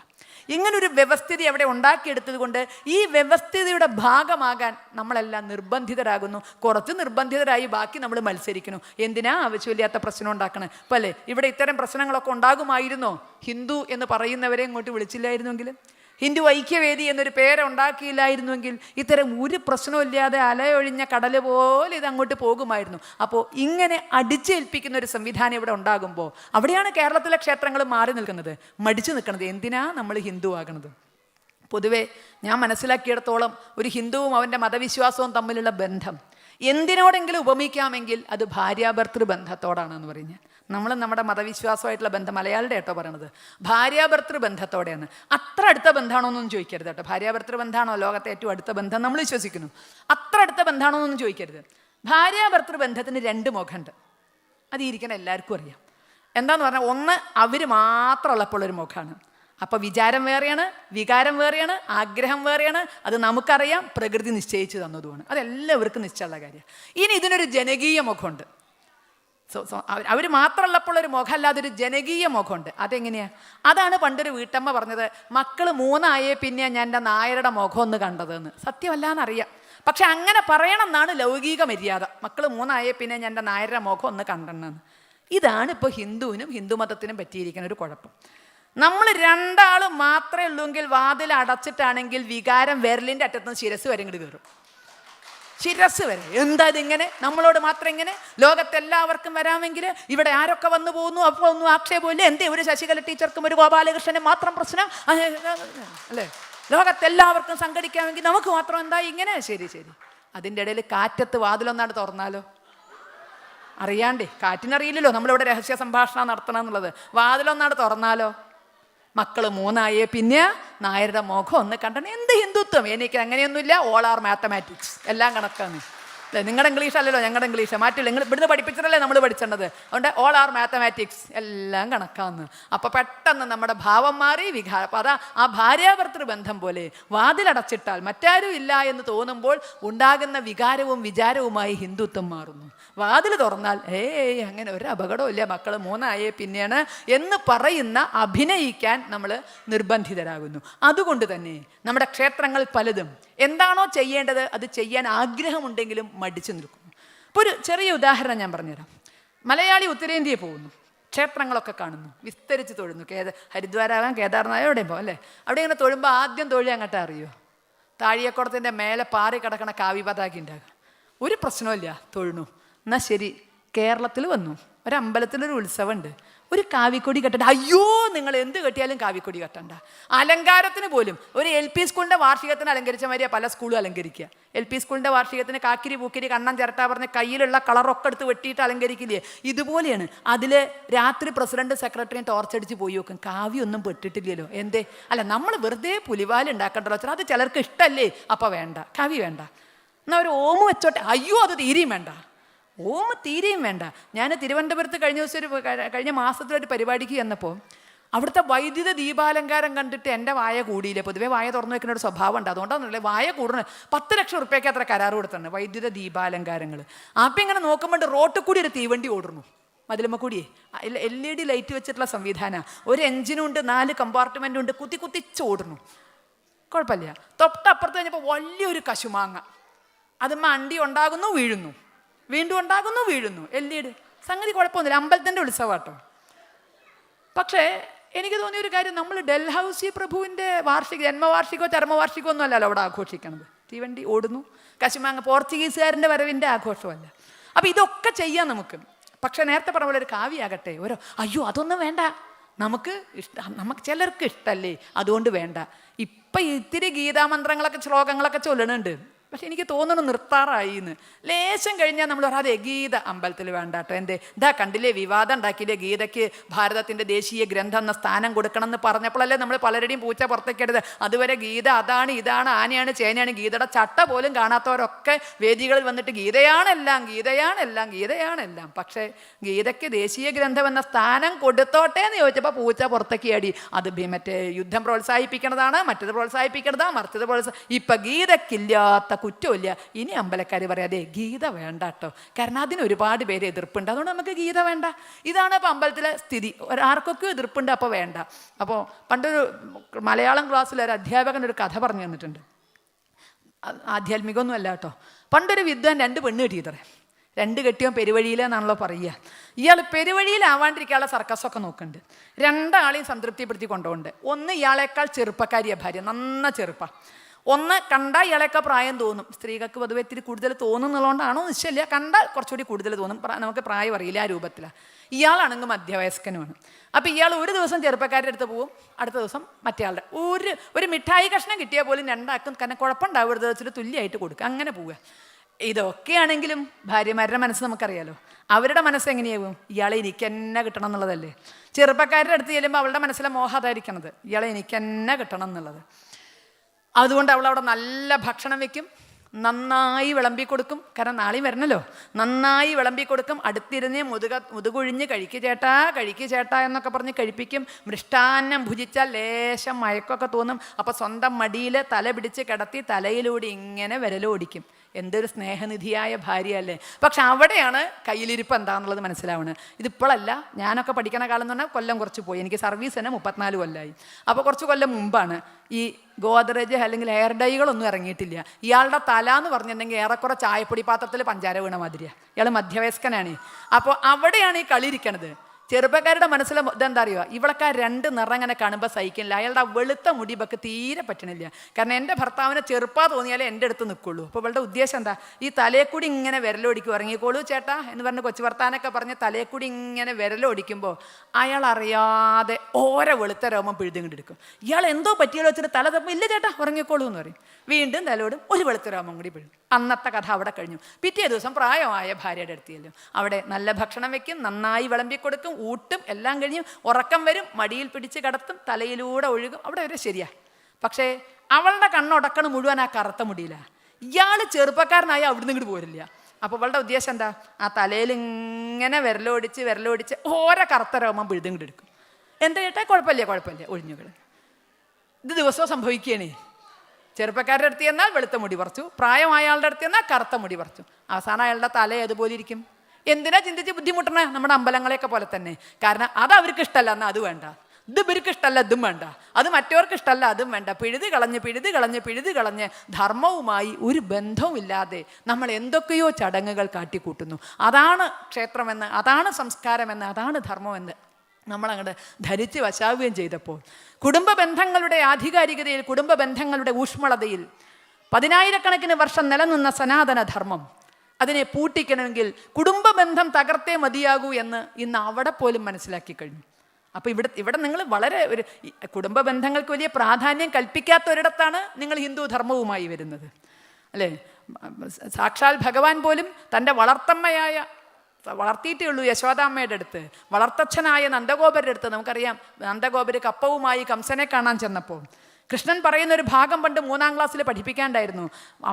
വെണ്ണയും പാലും ആരാനും പോരുന്നവരുണ്ടെങ്കിൽ മെല്ലെ വരുത്ത വേണം. നന്ദഗോപരോട് പറയുക, അവിടുന്ന് ആരെങ്കിലും വരുന്നുണ്ടെങ്കിൽ എൻ്റെ അമ്മോട് എനിക്ക് വെണ്ണയും പാലും കൊടുത്തയക്കാൻ പറയണം, എനിക്ക് വാഴപ്പഴം കൊടുത്തയക്കാൻ പറയണം. മധുരയിൽ കിട്ടാഞ്ഞിട്ടൊന്നുമില്ല, പക്ഷെ എൻ്റെ അമ്മയുടെ കൈ കൊണ്ട് എനിക്ക് കിട്ടണം. ആ മാതൃത്വവുമായുള്ള ബന്ധമായിരുന്നു അവിടെ കൃഷ്ണൻ പറഞ്ഞിരുന്നത്. ഇത് പണ്ട് 3-ാം ക്ലാസ്സിൽ പഠിപ്പിച്ചിരുന്നു. വെണ്ണയും പാലും ആരാനും പോരുന്നവരുണ്ടെങ്കിൽ മെല്ലെ വരുത്ത വേണം എന്നൊക്കെ പറഞ്ഞ് പണ്ട് 3-ാം ക്ലാസ്സിൽ പഠിപ്പിച്ചിരുന്നു. ഞങ്ങൾ അങ്ങനത്തെ വേണ്ടാതിനങ്ങളൊന്നും പഠിപ്പിക്കാറില്ല. ഞങ്ങൾ മതേതരന്മാരായി മാറിയതോടുകൂടി ഒരു മതത്തിൻ്റെയും മൂല്യങ്ങൾ ഞങ്ങൾക്ക് കിട്ടാറില്ല, വേണ്ടാന്ന് വെച്ചിട്ടുണ്ട്. അപ്പോൾ ഇതുകൊണ്ട് അന്ന് അമ്മയുടെ കൈ കൊണ്ട് കിട്ടുന്നതിനൊരു ഗൃഹാതുരത്വം, അവിടെ ഒരു സുഖം ഉണ്ടായിരുന്നു. ഇന്ന് എൻ്റെ മക്കളും നിങ്ങളുടെ മക്കളും നമ്മുടെ മക്കളും പറയണത്, കേരളത്തിലേ പറയണത് എന്താ അറിയോ? ഓ, ഈ അമ്മയ്ക്ക് എന്ത് വെക്കാനറിയാം? അമ്മ ഉണ്ടാക്കുന്ന സാധനത്തിന് രുചിയില്ല, മണമില്ല, നിറമില്ല. അങ്ങാടി കിട്ടണതിന് നിറമുണ്ട്, മണമുണ്ട്, രുചിയുണ്ട്. അമ്മ ഉണ്ടാക്കുന്നതിന് സ്നേഹത്തിൻ്റെ മണമുണ്ടെന്ന്, വാത്സല്യത്തിൻ്റെ നിറമുണ്ടെന്ന്, അതിൽ മറ്റേ ആ എൻ്റേതെന്നുള്ള മമത്വത്തിൻ്റെ ആ കരുതലിൻ്റെ ഒക്കെ ഒരു സുഖമുണ്ട് എന്ന് നമ്മൾ മനസ്സിലാക്കിയിരുന്ന ഭഗവാന്മാർ പോലും അതൊക്കെ ആഗ്രഹിക്കുന്നു എന്നുള്ളിടത്താണ്. രാമായണം പഠിക്കുമ്പോൾ നമ്മൾ മനസ്സിലാക്കുന്നു, നിത്യവും ഉഷസ്യുഷസ്യുദ്ധായ കുളിച്ചൂത്ത് ഭക്തിയാ സന്ധ്യാവന്ദനാദി കർമ്മവും ചെയ്ത ശേഷം ജനനീ ജനകന്മാർ തൻ പദാംബുജം വന്ദിച്ച് തുടങ്ങിയിരുന്ന ശ്രീരാമചന്ദ്രൻ, അച്ഛനമ്മമാരുടെ കാൽ തൊട്ട് വന്ദിച്ച് ജീവിതം തുടങ്ങിയിരുന്ന ശ്രീരാമചന്ദ്രൻ വെറുതെ ഒന്നുമല്ല പഠിപ്പിച്ചു തന്നിരുന്നത്. പക്ഷേ അതാണ് ഭാരതത്തിൻ്റെ കരുത്ത് എന്ന് മനസ്സിലാക്കിയപ്പോൾ, അതാണ് ഹിന്ദുത്വത്തിൻ്റെ കരുത്ത് എന്ന് മനസ്സിലാക്കിയപ്പോൾ അവിടെ ഇപ്പം നടക്കുന്നത്, ഇവിടെ നമ്മൾ കുടുംബം ഉണ്ടാക്കാനുള്ള പരിശ്രമമാണെങ്കിൽ ഞങ്ങൾ നാട് വളരുകയാണ്, മാറുകയാണ്. നിങ്ങൾ ആരെങ്കിലും അങ്ങോട്ട് വരുന്നുണ്ടെങ്കിൽ നിങ്ങൾക്ക് തോന്നിപ്പോകരുത് പ്ലെയിൻ തിരിച്ചാണോ പറന്നത് എന്നുള്ളത്, ലണ്ടനിൽ നിന്ന് ലണ്ടനിലേക്ക് തന്നെയാണോ പറന്നത് എന്ന് നിങ്ങൾ ചിന്തിക്കരുത്. കാരണം അവിടെ മാറുകയാണ്, അവിടെ ഇന്ന് കുടുംബമൊന്നും വേണ്ട എന്നുള്ള സങ്കല്പത്തിനാണ് കൂടുതൽ പ്രാധാന്യം കിട്ടുന്നത്. അത്തരത്തിലുള്ള ചില സമരങ്ങൾ, ചില സമരാഭാസങ്ങൾ, ഇതൊക്കെ ഇന്ന് ആ നാട്ടിൽ വേദിയാകുന്നു എന്നുള്ളത് വേദനയോടെയാണോ ആശ്വാസത്തോടെയാണോ? ചിലർ ആശ്വാസത്തോടെ കാണുന്നത്. അത്തരം ചില സമരങ്ങളൊക്കെ കണ്ട എൻ്റെ ചില സുഹൃത്തുക്കൾ പറഞ്ഞാൽ എന്താ അറിയോ, ഇനി ഭാഗ്യമായിരുന്നു എൻ്റെ, അവരാരും വീട് കെട്ടിയിട്ടില്ല. ആ സുഹൃത്തുക്കളൊന്നും വീട് കെട്ടിയില്ല. കേരളത്തിലൊക്കെ ഒരു വീട് കെട്ടുക എന്ന് പറഞ്ഞാൽ ഇവിടെ അങ്ങനെ തന്നെയാവും, ഒരു പുരുഷായുസിൻ്റെ പണിയാണ്. കാരണം ഒരായുസിൽ ഉണ്ടാക്കിയത് മുഴുവൻ അമ്മ കൊണ്ടുപോയി ഇറക്കണം, പിന്നെ ഒരായുസിൻ്റെ കടവും അങ്ങനെ ഉണ്ടാക്കുമ്പോൾ ആദ്യം എന്താ ചിന്തിക്കുക? പോക്കറ്റല്ല ചിന്തിക്കുക, മക്കൾ എത്രയുണ്ട് ചിന്തിക്കും. 2 മക്കളുണ്ടെങ്കിൽ മിനിമം 3 ബെഡ്റൂം വേണ്ട, 2 അവർക്കും 1 നമുക്കും. പിന്നെ അതിൻ്റെ അനുസാരിവാദ്യങ്ങളൊക്കെ ഉണ്ടല്ലോ, സിറ്റ് ഔട്ട് ഗെറ്റ് ഔട്ട് എന്നൊക്കെ പറഞ്ഞ് അല്ലേ, അത്തരമൊക്കെ കൂടി വെക്കുമ്പോഴേക്ക് ഏറെക്കുറെ പോക്കറ്റ് കാലി. അപ്പോൾ അവിടെയാണ് വീട് കെട്ടാത്ത സുഹൃത്തുക്കൾ ഇപ്പോൾ വളരെ സന്തോഷത്തിൽ. കാരണം ഇനി വരുന്ന മക്കൾക്കൊന്നും ബെഡ്റൂം വേണ്ടി വരില്ല എന്നാണ്. കാരണം ഇപ്പോൾ കേരളത്തിൽ പറയുന്നത് അങ്ങനെയാണ്, അവർക്ക് ചുംബിക്കാൻ മറൈൻ ഡ്രൈവ് മതി, അവർക്ക് കെട്ടിപ്പിടിക്കാൻ മുതലക്കുളം മതി, ഫസ്റ്റ് നൈറ്റ് ചിലപ്പോൾ പുത്തരിക്കണ്ടം മൈതാനത്താവും. അങ്ങനെയാവുമ്പോൾ പിന്നെ എന്തിനാ നമുക്ക്? അപ്പോൾ അതുകൊണ്ട് അതൊരു സൗകര്യമാണ് എന്ന് വിചാരിക്കുന്നവരും ഉണ്ട്. അപ്പോൾ ചുംബന കൂട്ടായ്മകൾ അരങ്ങേറുന്നു കേരളത്തിൽ. വെറുതെ ആകുമോ? ഹിന്ദു ഐക്യവേദിയായി സംഘടിക്കണ്ട എന്നിവിടെ പറഞ്ഞില്ലേ? നിങ്ങൾ അമ്പലം ഉണ്ടാക്കിക്കോ, മറ്റുള്ളവരെ വരുത്തിക്കോ, പക്ഷെ ഹിന്ദു ഐക്യവേദിയായി സംഘടിക്കണ്ട. കാരണം അത് ഹിന്ദുത്വം അങ്ങോട്ട് കുറച്ചോളൂ, ബാക്കി നിങ്ങൾ എന്താണെന്ന് വെച്ചാൽ ചെയ്തോളൂ. ഇതേമാതിരി ഇതിൻ്റെ കരുത്ത് കുടുംബങ്ങളിലാണ് എന്ന് മനസ്സിലാക്കിയവർ എന്തിൻ്റെയൊക്കെയോ പേരിൽ അവിടെ കളിക്കുന്നുണ്ട്. അതിൻ്റെ ബാക്കിയാണിത്. അത് കഴിഞ്ഞു, അവിടെ കൊണ്ട് നിന്നോ? ഇല്ല. കഴിഞ്ഞ ദിവസം ഞങ്ങൾ ഒരു പടി കൂടി പോയി, മംഗല്യസൂത്രം കത്തിച്ചു കൊച്ചിയിൽ. വലിയ താലിയുടെ രൂപം ഉണ്ടാക്കി കൊണ്ടുപോയിട്ട് 10-25 പേരെ ഏറ്റി ചുമന്ന് കൊണ്ടുപോയി അങ്ങാടിയിലിട്ട് കത്തിച്ചു. അതിനു മുമ്പ് തമിഴ്നാട്ടിൽ അവരുടെ പുതുവർഷ ആരംഭമായ ഏപ്രിൽ 14-ാം തീയതി ഇതേ കളി നടന്നു. അന്ന് അവിടെ രൂപമല്ല ഉണ്ടാക്കിയത്, 10-25 ദമ്പതിമാരെ വേദി കയറ്റി നിർത്തി അവർ സ്വന്തം ഭർത്താവ് തന്നെ കെട്ടുതാലി പറച്ച് തീയിലേക്ക് എറിഞ്ഞു കൊടുത്തു. സ്വാതന്ത്ര്യം പ്രഖ്യാപിക്കുകയായിരുന്നു. കെട്ടുതാലി കുടുങ്ങി എത്ര പേരാ ചത്തണമെന്നറിയാം. അപ്പോൾ അതിന് സ്വാതന്ത്ര്യം പ്രഖ്യാപിക്കുകയായിരുന്നു. അത് പറച്ചാൽ നമ്മൾ മറ്റേ ഇതിലേക്കിട്ട് സ്വതന്ത്രരായി പറക്കുന്നു, ഫ്രീ ബേഡ്സ് ആകുന്നു. അപ്പോൾ അങ്ങനെ കേരളം മാറുമ്പോൾ ഒരാശ്വാസം തോന്നുകയാണേ. നാളെ ഇവിടെ വന്നാൽ ഉണ്ടാവില്ലേ, മുതൽ എന്താണ് എന്നുള്ളതിൻ്റെ വിത്ത് കുറച്ച് ഇവിടെ സൂക്ഷിച്ചിട്ടുണ്ടാവില്ലേ, അവിടെ മുഴുവൻ ഞങ്ങൾ വിത്ത് വരെ എടുത്ത് വറുത്ത് കുത്താൻ പോവുകയാണ് സംസ്കാരത്തിൻ്റെ. അപ്പോൾ നാളെ ഈ ചില ഇതൊക്കെ സൂക്ഷിച്ച് വെക്കുമല്ലോ, അതേമാതിരി ചിലപ്പോൾ മറ്റേ ഗവേഷണ ആവശ്യങ്ങൾക്കൊക്കെ വേണ്ടിയിട്ടേ അങ്ങനെ ആ ഹിന്ദുത്വത്തിൻ്റെ ധർമ്മത്തിൻ്റെ സംസ്കാരത്തിൻ്റെ പൊട്ടും പൊടിയൊക്കെ ഇവിടെ ഈ ഗുരുവായൂരപ്പൻ ക്ഷേത്രത്തിലെങ്കിലും എവിടെയെങ്കിലുമൊക്കെ സൂക്ഷിച്ച് വെച്ചിട്ടുണ്ടാവുമല്ലോ എന്നുള്ളൊരു ആശ്വാസമാണ് ഇന്ന് നിങ്ങളോട് ഇത്തരം കാര്യങ്ങളൊക്കെ പറയുമ്പോൾ ഉണ്ടാവുന്നത്. കാരണം നമ്മുടെ അവിടെ മാറിക്കൊണ്ടിരിക്കുകയാണ്. അത് തന്നെ സംഭവിക്കണമെന്നൊന്നുമല്ല, അതിന് പിന്നിൽ വ്യക്തമായ അജണ്ടകളുണ്ട് എന്ന് തന്നെ പറയട്ടെ.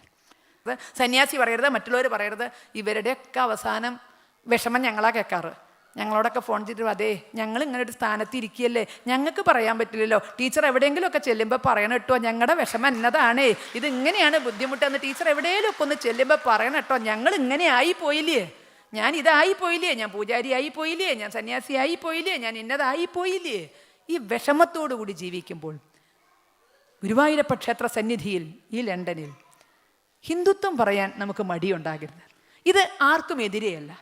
കേരളത്തിലെ കയർ തൊഴിലാളികൾ സംഘടിക്കുന്നു എന്ന് പറഞ്ഞാൽ അതിൻ്റെ അർത്ഥം അത് കശുവണ്ടി തൊഴിലാളികൾക്കെതിരെയാണ് എന്നല്ല. കയർ തൊഴിലാളികൾ അവരുടെ വെൽബീയിങ്ങിന് വേണ്ടിയിട്ട്, അവരുടെ നന്മയ്ക്ക് വേണ്ടി, അവരുടെത്തിന് വേണ്ടി അവർ സംഘടിക്കുന്നു. അതൊരിക്കലും കശുവണ്ടി തൊഴിലാളികൾക്കെതിരെയല്ല. കശുവണ്ടി തൊഴിലാളികൾ സംഘടിക്കുന്നത് കയർ തൊഴിലാളികൾക്കെതിരെയും അല്ല.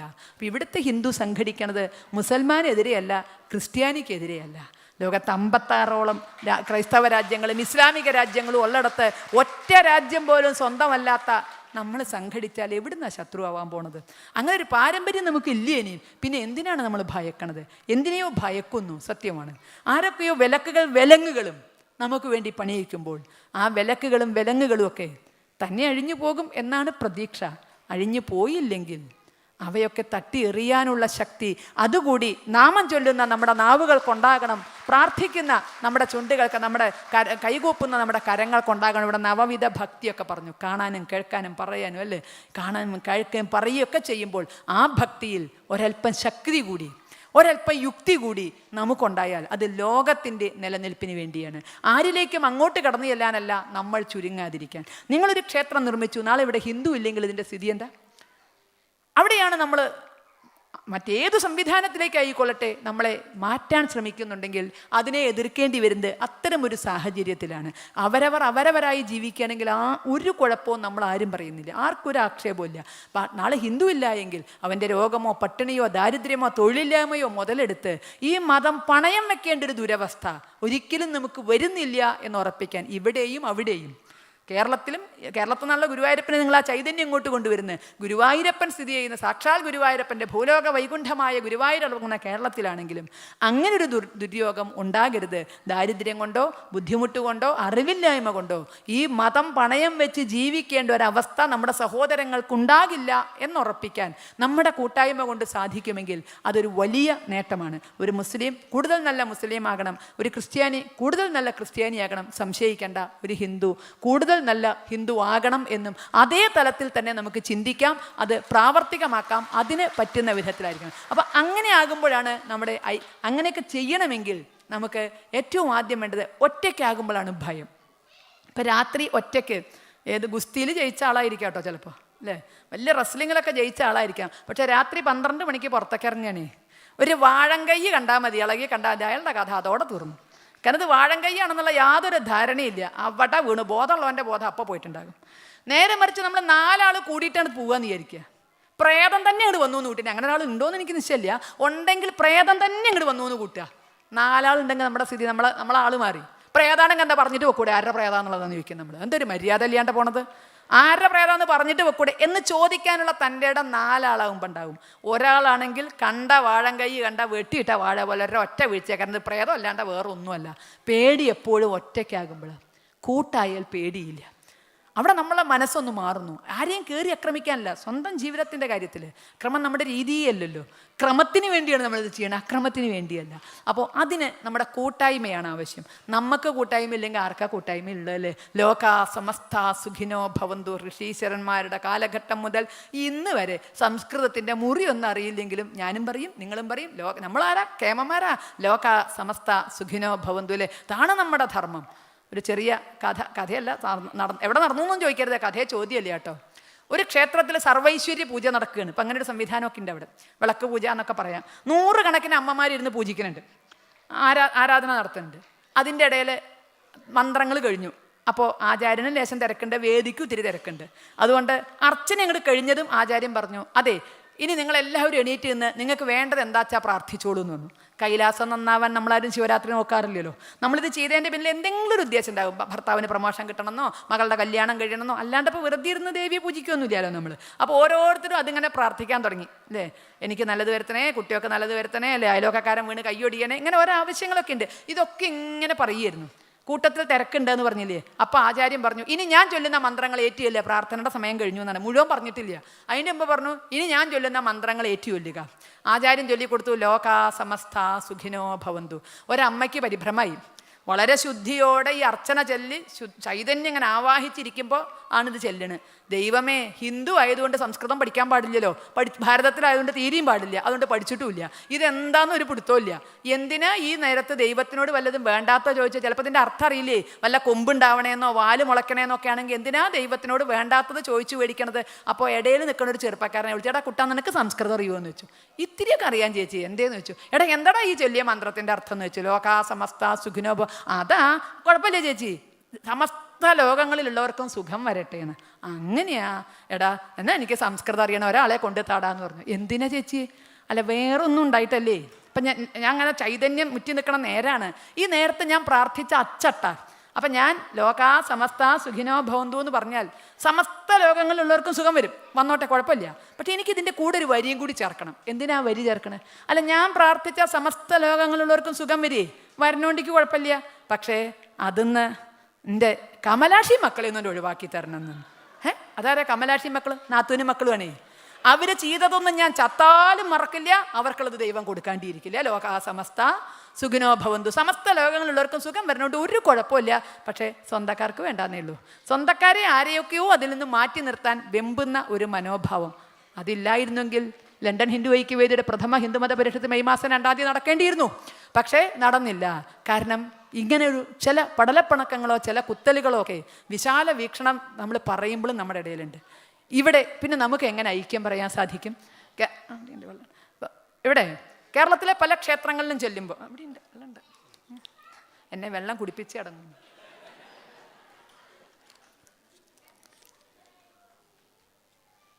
കേരളത്തിലെ ചില ക്ഷേത്രങ്ങളിലൊക്കെ ചെന്ന് ഹിന്ദു ഐക്യത്തിൻ്റെ കാര്യങ്ങളൊക്കെ പറയുമ്പോൾ, ക്ഷേത്ര പരിപാടിയിലല്ല കേട്ടോ, അതല്ലാതെ ഹിന്ദു സംഗമൊക്കെ നടക്കുകയാണെങ്കിൽ ഹിന്ദു ഐക്യത്തെയൊക്കെ പറ്റി പറയുമ്പോൾ പറഞ്ഞു കഴിഞ്ഞാൽ ചിലർ പറയുന്ന കാര്യമുണ്ട്, ടീച്ചറെ നിങ്ങൾ പറയണു ഹിന്ദു ഐക്യം, എങ്ങനെ ഇത് നടക്കുക എന്ന് പറഞ്ഞാൽ ഞങ്ങളുടെ അമ്പലത്തിൽ നിന്ന് എഴുന്നള്ളിപ്പ് പോകുമ്പോൾ ഇതാ ആ ഭാഗത്തുള്ള ഒരൊറ്റ വീട്ടുകാർ വാതിലും കൂടി തുറക്കില്ല, വിളക്കെത്തിച്ച് വെക്കണ്ട, വാതിലും കൂടി തുറക്കില്ല. ഇവിടെ പറഞ്ഞ കൂട്ടരാവില്ല, വേറൊരു അമ്പലത്തിൽ ചെന്നാൽ അവർ ചൂണ്ടിക്കാണിക്കുന്ന ഇവരെയായിരിക്കും. സംഗതി തുറന്നു പറയട്ടെ, നിങ്ങൾക്ക് മലയാളം അത്ര അല്ലേ തിട്ടല്ലാത്തതുകൊണ്ട് ചിലപ്പോൾ ഈ ഉള്ളിൽ ഒളിപ്പിച്ച അർത്ഥം ചിലപ്പോൾ പിടുത്തം കിട്ടിയെന്ന് വരില്ല. അതുകൊണ്ട് തുറന്ന് തന്നെ പറയുകയാണ്, വേറെ ഒന്നുമല്ല. നായർ അമ്പലത്തിൽ നിന്ന് എഴുന്നള്ളി പോകുമ്പോൾ എന്തിനാ ഈഴവൻ വാതിലോർക്കണം?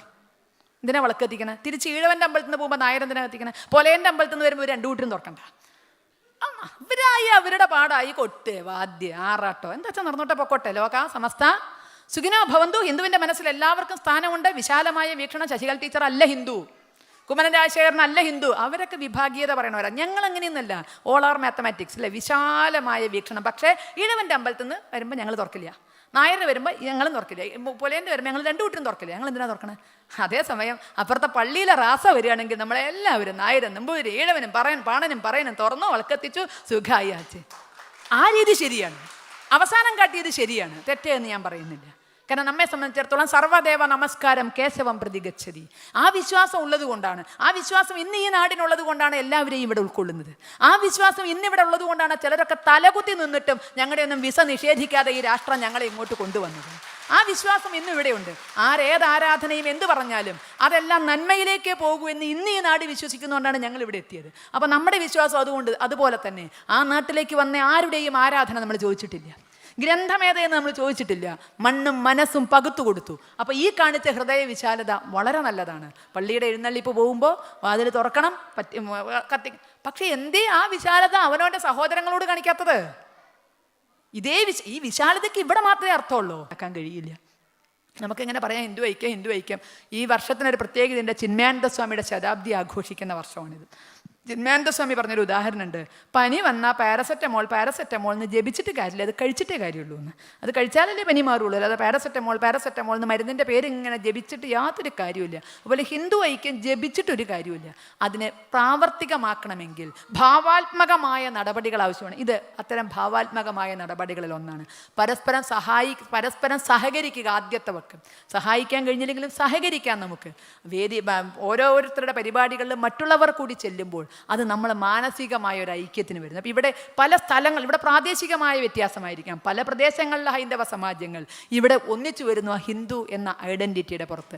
അതൊരു ഐക്യത്തിൻ്റെ ഭാഗമാണ്. അപ്പോൾ അങ്ങനെ ഐക്യത്തിന് ഉതകുന്ന ഭാവാത്മകമായ നടപടികൾ ക്ഷേത്ര കേന്ദ്രീകൃതമായി നടത്താൻ നമുക്ക് സാധിച്ചാൽ കാലാതിവർത്തിയായി ഇത് ഹൈന്ദവ ക്ഷേത്രമായി നിലനിൽക്കും. ഒരാൾക്കും എതിരെയുള്ള ആർക്കും എതിരെ ഒന്നും പറയണ്ട. പക്ഷേ ഹിന്ദു ധർമ്മം, അതിൻ്റെ വിശാലത, അത് പഠിപ്പിക്കാനും ഉൾക്കൊള്ളാനും ആചരിക്കാനും ഒക്കെ നമുക്ക് കഴിയണം. ക്ഷേത്രങ്ങളാണ് ഹിന്ദു നവോത്ഥാന കേന്ദ്രങ്ങൾ എന്നറിയുന്നവരായിരുന്നു ഈ ഇരിക്കുന്ന ആചാര്യന്മാർ. ഇതല്ല, ഇതിലപ്പുറവും ഉണ്ട്. കാരണം കേരളത്തിലെ ഹൈന്ദവ നവോത്ഥാനം ക്ഷേത്ര കേന്ദ്രീകൃതമായിരുന്നു. ജാതീയമായ ഉച്ചനീചത്വങ്ങളിൽപ്പെട്ട് തകർന്നു പോയ ഹൈന്ദവ സമാജത്തെ വീണ്ടെടുക്കാനുള്ള പരിശ്രമം നമ്മുടെ ആചാര്യന്മാർ നടത്തിയത് നമ്മളെ ക്ഷേത്രത്തിലേക്ക് നയിച്ചിട്ടാണ്.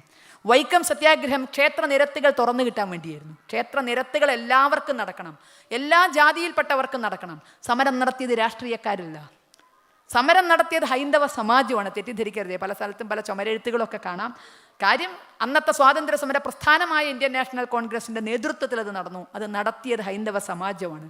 കാരണം ആ സമരത്തിൽ പങ്കെടുക്കുന്നവൻ ഒരു പ്രതിജ്ഞ ചെയ്യണമായിരുന്നു, ഞാനൊരു ഹിന്ദുവാണ്. ശ്രീനാരായണ ഗുരുദേവനാണ് ആ പ്രതിജ്ഞ പറഞ്ഞു കൊടുത്തത്. ഞാനൊരു ഹിന്ദുവാണ്, ഞാനൊരു രാഷ്ട്രീയക്കാരനാണെന്ന് പറഞ്ഞിട്ടല്ല. ഹൈന്ദവ സമാജത്തിലെ 3 വിഭാഗം, ഉന്നതനെന്ന് പറയുന്നവൻ, നടുക്ക് നിൽക്കണം, ഏറ്റവും താഴെ എന്ന് അന്ന് പറയുന്നവർ, 3ലെയും ഓരോ പ്രതിനിധികളായിരുന്നു അന്ന് ആ സമരം നടത്തിയിരുന്നത്. അപ്പോൾ നമ്മൾ ഒരുമിച്ച് ക്ഷേത്ര നിരത്തുകൾ തുറന്നു കിട്ടി. നടക്കാൻ ഒരു ബുദ്ധിമുട്ടും ഇല്ലാതെ, സവർണർക്ക് നടക്കാൻ ഒരു ബുദ്ധിമുട്ടും ഇല്ലാതിരുന്നിട്ടും സവർണ ജാഥ പോയി എല്ലാവരെയും കയറ്റണം എന്ന് പറഞ്ഞുകൊണ്ട്. അതൊക്കെ അതിൻ്റെ ഏറ്റവും നല്ല നല്ല വശങ്ങളാണ്. ഈ 2015 മറ്റൊരു പ്രത്യേകതയുണ്ട്. പെരുന്നാട് സംഭവത്തിൻ്റെ ശതാബ്ദിയാണ്. ജാതീയമായ ചിഹ്നങ്ങൾ ധരിച്ചിരുന്ന പുലയ സമൂഹം മേലിലത് ധരിക്കില്ല എന്ന് പറഞ്ഞ കൊയ്ത്തരിവാളുകൊണ്ട് കഴുത്തിൽ ധരിച്ചിരുന്ന കല്ലേയും മാലയും അറുത്ത് തള്ളിയ ആ 1915 100-ാം വർഷമാണ്. അതിൻ്റെ നന്മ എന്താണെന്നറിയോ? ആ ചടങ്ങിൽ അവർ വിളിച്ചിരുന്നത്, പുലയ സമൂഹത്തിൻ്റെ പ്രതിനിധികൾ അതിൽ അധ്യക്ഷനായിരിക്കാൻ വിളിച്ചിരുന്നത് NSSൻ്റെ സംസ്ഥാന പ്രസിഡന്റിനെ ആയിരുന്നു എന്നുള്ളത് നമുക്ക് തരാനൊരു സന്ദേശം അവിടെയുണ്ട്. നമ്മളൊന്നും വേറെയല്ല, എല്ലാവരും ഒന്ന്. അങ്ങനെ വൈക്കം ക്ഷേത്ര നിരത്തിലെത്തി. അടുത്തത് ഗുരുവായൂർ അകത്ത് കിടക്കാനാണ്. ആദ്യം നിരത്തി കടന്നു, പിന്നെ അകത്തേക്ക് കടന്നു. 36-ൽ ക്ഷേത്രപ്രവേശന വിളംബരവും നടന്നു. അതുവരെ ഓക്കെ ഹൈന്ദവ നവോത്ഥാനം. പക്ഷെ പിന്നെയാണ് സംഗതി പാളം തെറ്റി ഓടിയത്. എല്ലാവരും 36-ൽ അകത്തേക്ക് ഓട്ടിക്കയറ്റി. പിന്നെ നമ്മൾ കേൾക്കണം അമ്പലം വേണ്ടാന്നാ. എന്തിനാ അമ്പലം? ഇതിനായിരുന്നു നമ്മൾ അകത്ത് ഓടിക്കയറിയത്. പിന്നെ കേരളത്തിൽ മുഴങ്ങണത് അമ്പലം എന്നാൽ ചുമരല്ലേ, വിഗ്രഹം എന്നത് കല്ലല്ലേ, അമ്പലം പൊളിച്ച് കപ്പ നടണം, പിന്നെ അമ്പലമേ വേണ്ട. 36-ൽ അങ്ങോട്ട് കൂടി. 40 തൊട്ട് നമ്മൾ കേൾക്കണം അമ്പലം വേണ്ട, ആചാരവും വേണ്ട. നമുക്കിന്നൊരു സന്ധ്യാനാമം പോലും ഇല്ല. കാരണം എന്തുകൊണ്ട്? കഴിഞ്ഞ 10-40 കൊല്ലമായിട്ട് നമുക്ക് നാണമായിരുന്നു അതൊക്കെ പറയാൻ.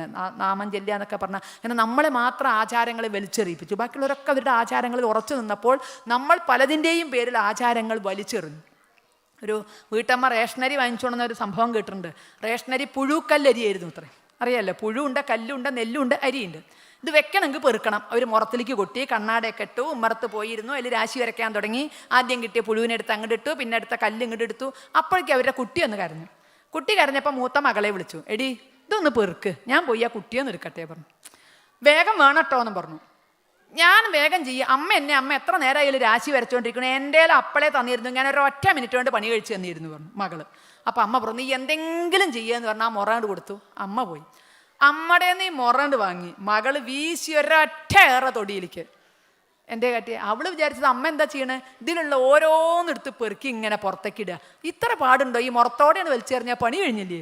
ഇതുപോലെ ചട്ടമ്പി സ്വാമികൾ, ശ്രീനാരായണ ഗുരുദേവൻ, അയ്യ വൈകുണ്ഠസ്വാമി, മന്നത്ത് പത്മനാഭൻ, ശങ്കർ, ഇങ്ങനെ മഹാത്മാ അയ്യങ്കാളി, ഇവരൊക്കെ ഹിന്ദുക്കളിലെ അനാചാരങ്ങൾ പെറുക്കുമായിരുന്നു.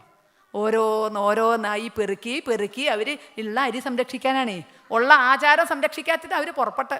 പക്ഷേ 1940 ഇവരുടെ നിന്നൊക്കെ ഈ മുറം വേറെ ആരോ വാങ്ങുക ഇപ്പം ശരിയാക്കി തരാമെന്ന് പറഞ്ഞ ഒരൊറ്റ ഏറാ തൊടിയിലേക്ക് മുറത്തോടു കൂടി. അതുകൊണ്ട് ആചാരമില്ല, അനുഷ്ഠാനമില്ല. ഇപ്പോൾ പുറത്തുനിന്ന് തപ്പിക്കൊണ്ടെൻ്റെ ഗതികേട്. അത് എളുപ്പമല്ല. പുറത്തുനിന്ന് ഓരോ അരിമണിയായിട്ട് എടുത്തു കൊണ്ടുവന്ന് ആചാരം സംരക്ഷിക്കാൻ പോവുകയാണ്. ഇത്തിരി ശ്രമകരമായ പണിയാണ്. പക്ഷേ നമുക്ക് സാധിക്കും എന്നുറപ്പാണ്. സാധിക്കണം. അത് നമുക്ക് വേണ്ടിയല്ല, ലോകത്തിന് വേണ്ടിയാണ്. ഹിന്ദുവായി നിൽക്കുന്നത് ലോകത്തിന് വേണ്ടിയാണ്. കാരണം ചിന്തിക്കൂ, ലോകത്ത് തീരെ സുരക്ഷിതമല്ലാത്ത 10 രാജ്യങ്ങളുടെ പട്ടിക സഞ്ചാരികളായ നിങ്ങൾ ശ്രദ്ധിച്ചിട്ടുണ്ടാകും. ഇറാഖിൽ തുടങ്ങി ഈജിപ്തിൽ അവസാനിക്കുന്നു.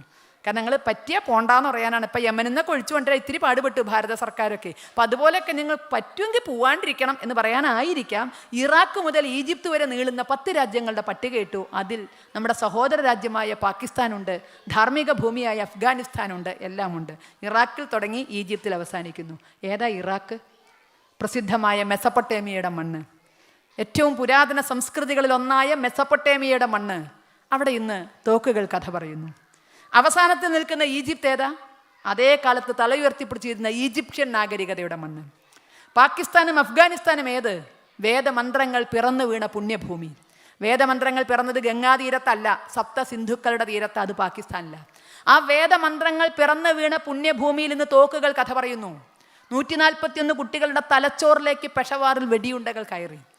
കാരണം എന്തേ?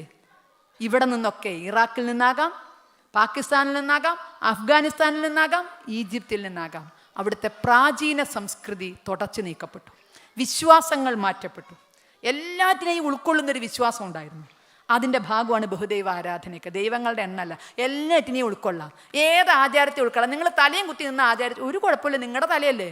ഒരു ഹിന്ദു ആചാര്യനും തെറ്റെന്ന് പറയില്ല. ഞാൻ ദിവസവും രാവിലെ തലയും കുത്തി നിന്നിട്ടാണ് ദൈവത്തിൻ്റെ തല വേദനിക്കുമ്പോൾ നിർത്തിക്കൊള്ളുന്ന നമുക്ക് നല്ല ഉറപ്പുള്ളതുകൊണ്ട് തല കുത്തി നിന്ന് പ്രാർത്ഥിക്കേണ്ട നമ്മൾ പറഞ്ഞിട്ടില്ല. കിഴക്കോട്ട് തിരിഞ്ഞിട്ടാവാം, പടിഞ്ഞാട്ട് തിരിഞ്ഞിട്ടാവാം, ഇനി വട്ടത്ത് തിരിഞ്ഞിട്ടാണോ, ഒരാക്ഷേപമില്ല. അതാണ് എല്ലാറ്റിനെയും ഉൾക്കൊള്ളാനുള്ള മനസ്സ്. ആ മനസ്സുണ്ടായിരുന്നു ഇറാഖിന്, മെസപ്പൊട്ടേമിയയ്ക്ക്. ആ മനസ്സുണ്ടായിരുന്നു ഈജിപ്തിന്. ആ മനസ്സുണ്ടായിരുന്നു പാകിസ്ഥാന്. ആ മനസ്സുണ്ടായിരുന്നു അഫ്ഗാനിസ്ഥാന്. നഷ്ടപ്പെട്ടപ്പോൾ ലോകത്തിൻ്റെ കണ്ണീരായി മാറി. ഇനി അവശേഷിക്കുന്ന മണ്ണിൽ നിന്ന് കൂടി അത് അപ്രത്യക്ഷമായി കൂടുതൽ കൂടുതൽ ഭൂപ്രദേശങ്ങൾ ലോകത്തിൻ്റെ കണ്ണീരായി മാറാതിരിക്കാൻ നമ്മുടെ പരിശ്രമം വളരെ കൂടുതൽ ഉണ്ടാകണം. ഒരുപാട് അത്തരം കഥകൾ ഈ മണ്ണിനുമൊക്കെ പറയാനുണ്ട്. ഇവരത്തരം സങ്കുചിതത്തിൽ നിന്ന് കരകയറിയപ്പോഴാണ് യൂറോപ്പായത്, ലോകം ശ്രദ്ധിക്കുന്ന മണ്ണായി മാറിയത്. ഒരുപാട് സങ്കുചിതത്വത്തിന് ഇവിടെയും വേദിയായിട്ടുണ്ട്. ചോരപ്പുഴകൾ ഈ മണ്ണിലും ഒതുങ്ങിയിട്ടുണ്ട്. എല്ലാം മതത്തിൻ്റെ പേരിലായിരുന്നു എന്നതുകൂടി നമ്മൾ മനസ്സിലാക്കണം. ആ വേദനയാണ് അവരിന്ന് എല്ലാവർക്കും സ്വാതന്ത്ര്യം അരളിക്കൊണ്ട്, എല്ലാവർക്കും പരവതാനി വിരിച്ചുകൊണ്ട് ഈ മണ്ണിന്ന് ചെയ്യുന്നത്. അന്നിൻ്റെ വേദനകൾ, അന്നിൻ്റെ തെറ്റുകൾ തിരുത്തുകയാണ്. അപ്പോൾ ഇനി അങ്ങനെയുള്ള തെറ്റുകൾ വരാതിരിക്കാൻ നമ്മുടെ ഭാഗത്തുനിന്ന് ശ്രദ്ധയുണ്ടാകണം. നമ്മൾ ഒന്നിക്കണം. ഇവിടെ സമയം ഒരുപാട് കഴിഞ്ഞ് പറയാൻ ഒരുപാടില്ലാണ്ടല്ല, കേൾക്കാനില്ല. കാരണം നിങ്ങൾക്ക് അറിയുന്നത് മാത്രമേ പറയാനുള്ളൂ. പിന്നെ എനിക്കൊരു നിർബന്ധമുണ്ട്. ഇനി ഇവിടുത്തെ നിയമങ്ങൾ അനുവദിക്കുമെങ്കിൽ എത്ര മണിക്ക് ഹോൾ ഒഴിഞ്ഞു കൊടുക്കണം എന്നല്ല. ഞാൻ ഇവരെ തുടക്കക്കാരോട് പറഞ്ഞൊരു കാര്യമുണ്ട്. ഒരു ഇത്തിരി നേരമെങ്കിലും ഒരു ചോദ്യോത്തര സെഷന് അനുവാദം കൊടുക്കണം എന്നൊരു തോന്നൽ എനിക്കുണ്ട്. നിങ്ങൾക്ക് സൂര്യൻ്റെ കീഴിലോ മുകളിലോ ഉള്ള ഏത് കാര്യത്തെപ്പറ്റി എന്നോട് ചോദിക്കാം. എല്ലാറ്റിനും എൻ്റെ ഉത്തരം ഉണ്ടായിരിക്കും. ചിലതിൻ്റെ ഉത്തരം എനിക്കറിയില്ല എന്നാവും. അതുകൊണ്ട് നിങ്ങൾക്ക് താഴെയുള്ളതോ മേലുള്ളതോ എന്ത് ചോദ്യവും ചോദിക്കാം, അതിന് കുഴപ്പമില്ല. അപ്പോൾ അതുകൊണ്ട് ഈ ക്ഷേത്രത്തിൻ്റെ കാര്യങ്ങൾ നമ്മൾ ഒരുമിച്ച് ഹിന്ദുത്വത്തിന് വേണ്ടി, ഹിന്ദു ധർമ്മത്തിന് വേണ്ടി, ലോകത്തിന് ഈ ധർമ്മം കൊടുക്കാനുള്ള നല്ല കാര്യങ്ങൾ പ്രചരിപ്പിക്കാൻ ഒക്കെയുള്ളൊരു വേദിയായി ഭൂലോക വൈകുണ്ഠ അധിപൻ ഇവിടെയും വാഴട്ടെ എന്ന് മനസ്സിൽ ആശ്വസിച്ചുകൊണ്ട്, അതിൽ ഒരു കല്ലെങ്കിലും ചുമക്കാൻ നിങ്ങൾക്ക് ഓരോരുത്തർക്കും ഭാഗ്യം ഉണ്ടാകട്ടെ. അതിനുവേണ്ടി ഒരു പൗണ്ടെങ്കിലും ഇറക്കാൻ നിങ്ങൾക്ക് ഓരോരുത്തർക്കും സാധിക്കട്ടെ എന്ന് ആത്മാർത്ഥമായി ആഗ്രഹിച്ചുകൊണ്ട്, നിങ്ങളുടെ ഈ പരിശ്രമങ്ങൾക്ക് കേരള ഹിന്ദു ഐക്യവേദിയുടെ ഭാഗത്തു നിന്ന് എല്ലാ വിധത്തിലുമുള്ള പിന്തുണയും സഹകരണവും വാഗ്ദാനം ചെയ്തുകൊണ്ട് ഞാൻ എൻ്റെ വാക്കുകൾ നിർത്തുന്നു. ഇത്തിരി നേരം നിങ്ങൾക്ക് എന്തെങ്കിലും ചോദിക്കാനുണ്ടെങ്കിൽ എന്നോട് ചോദിക്കുക. അതിന്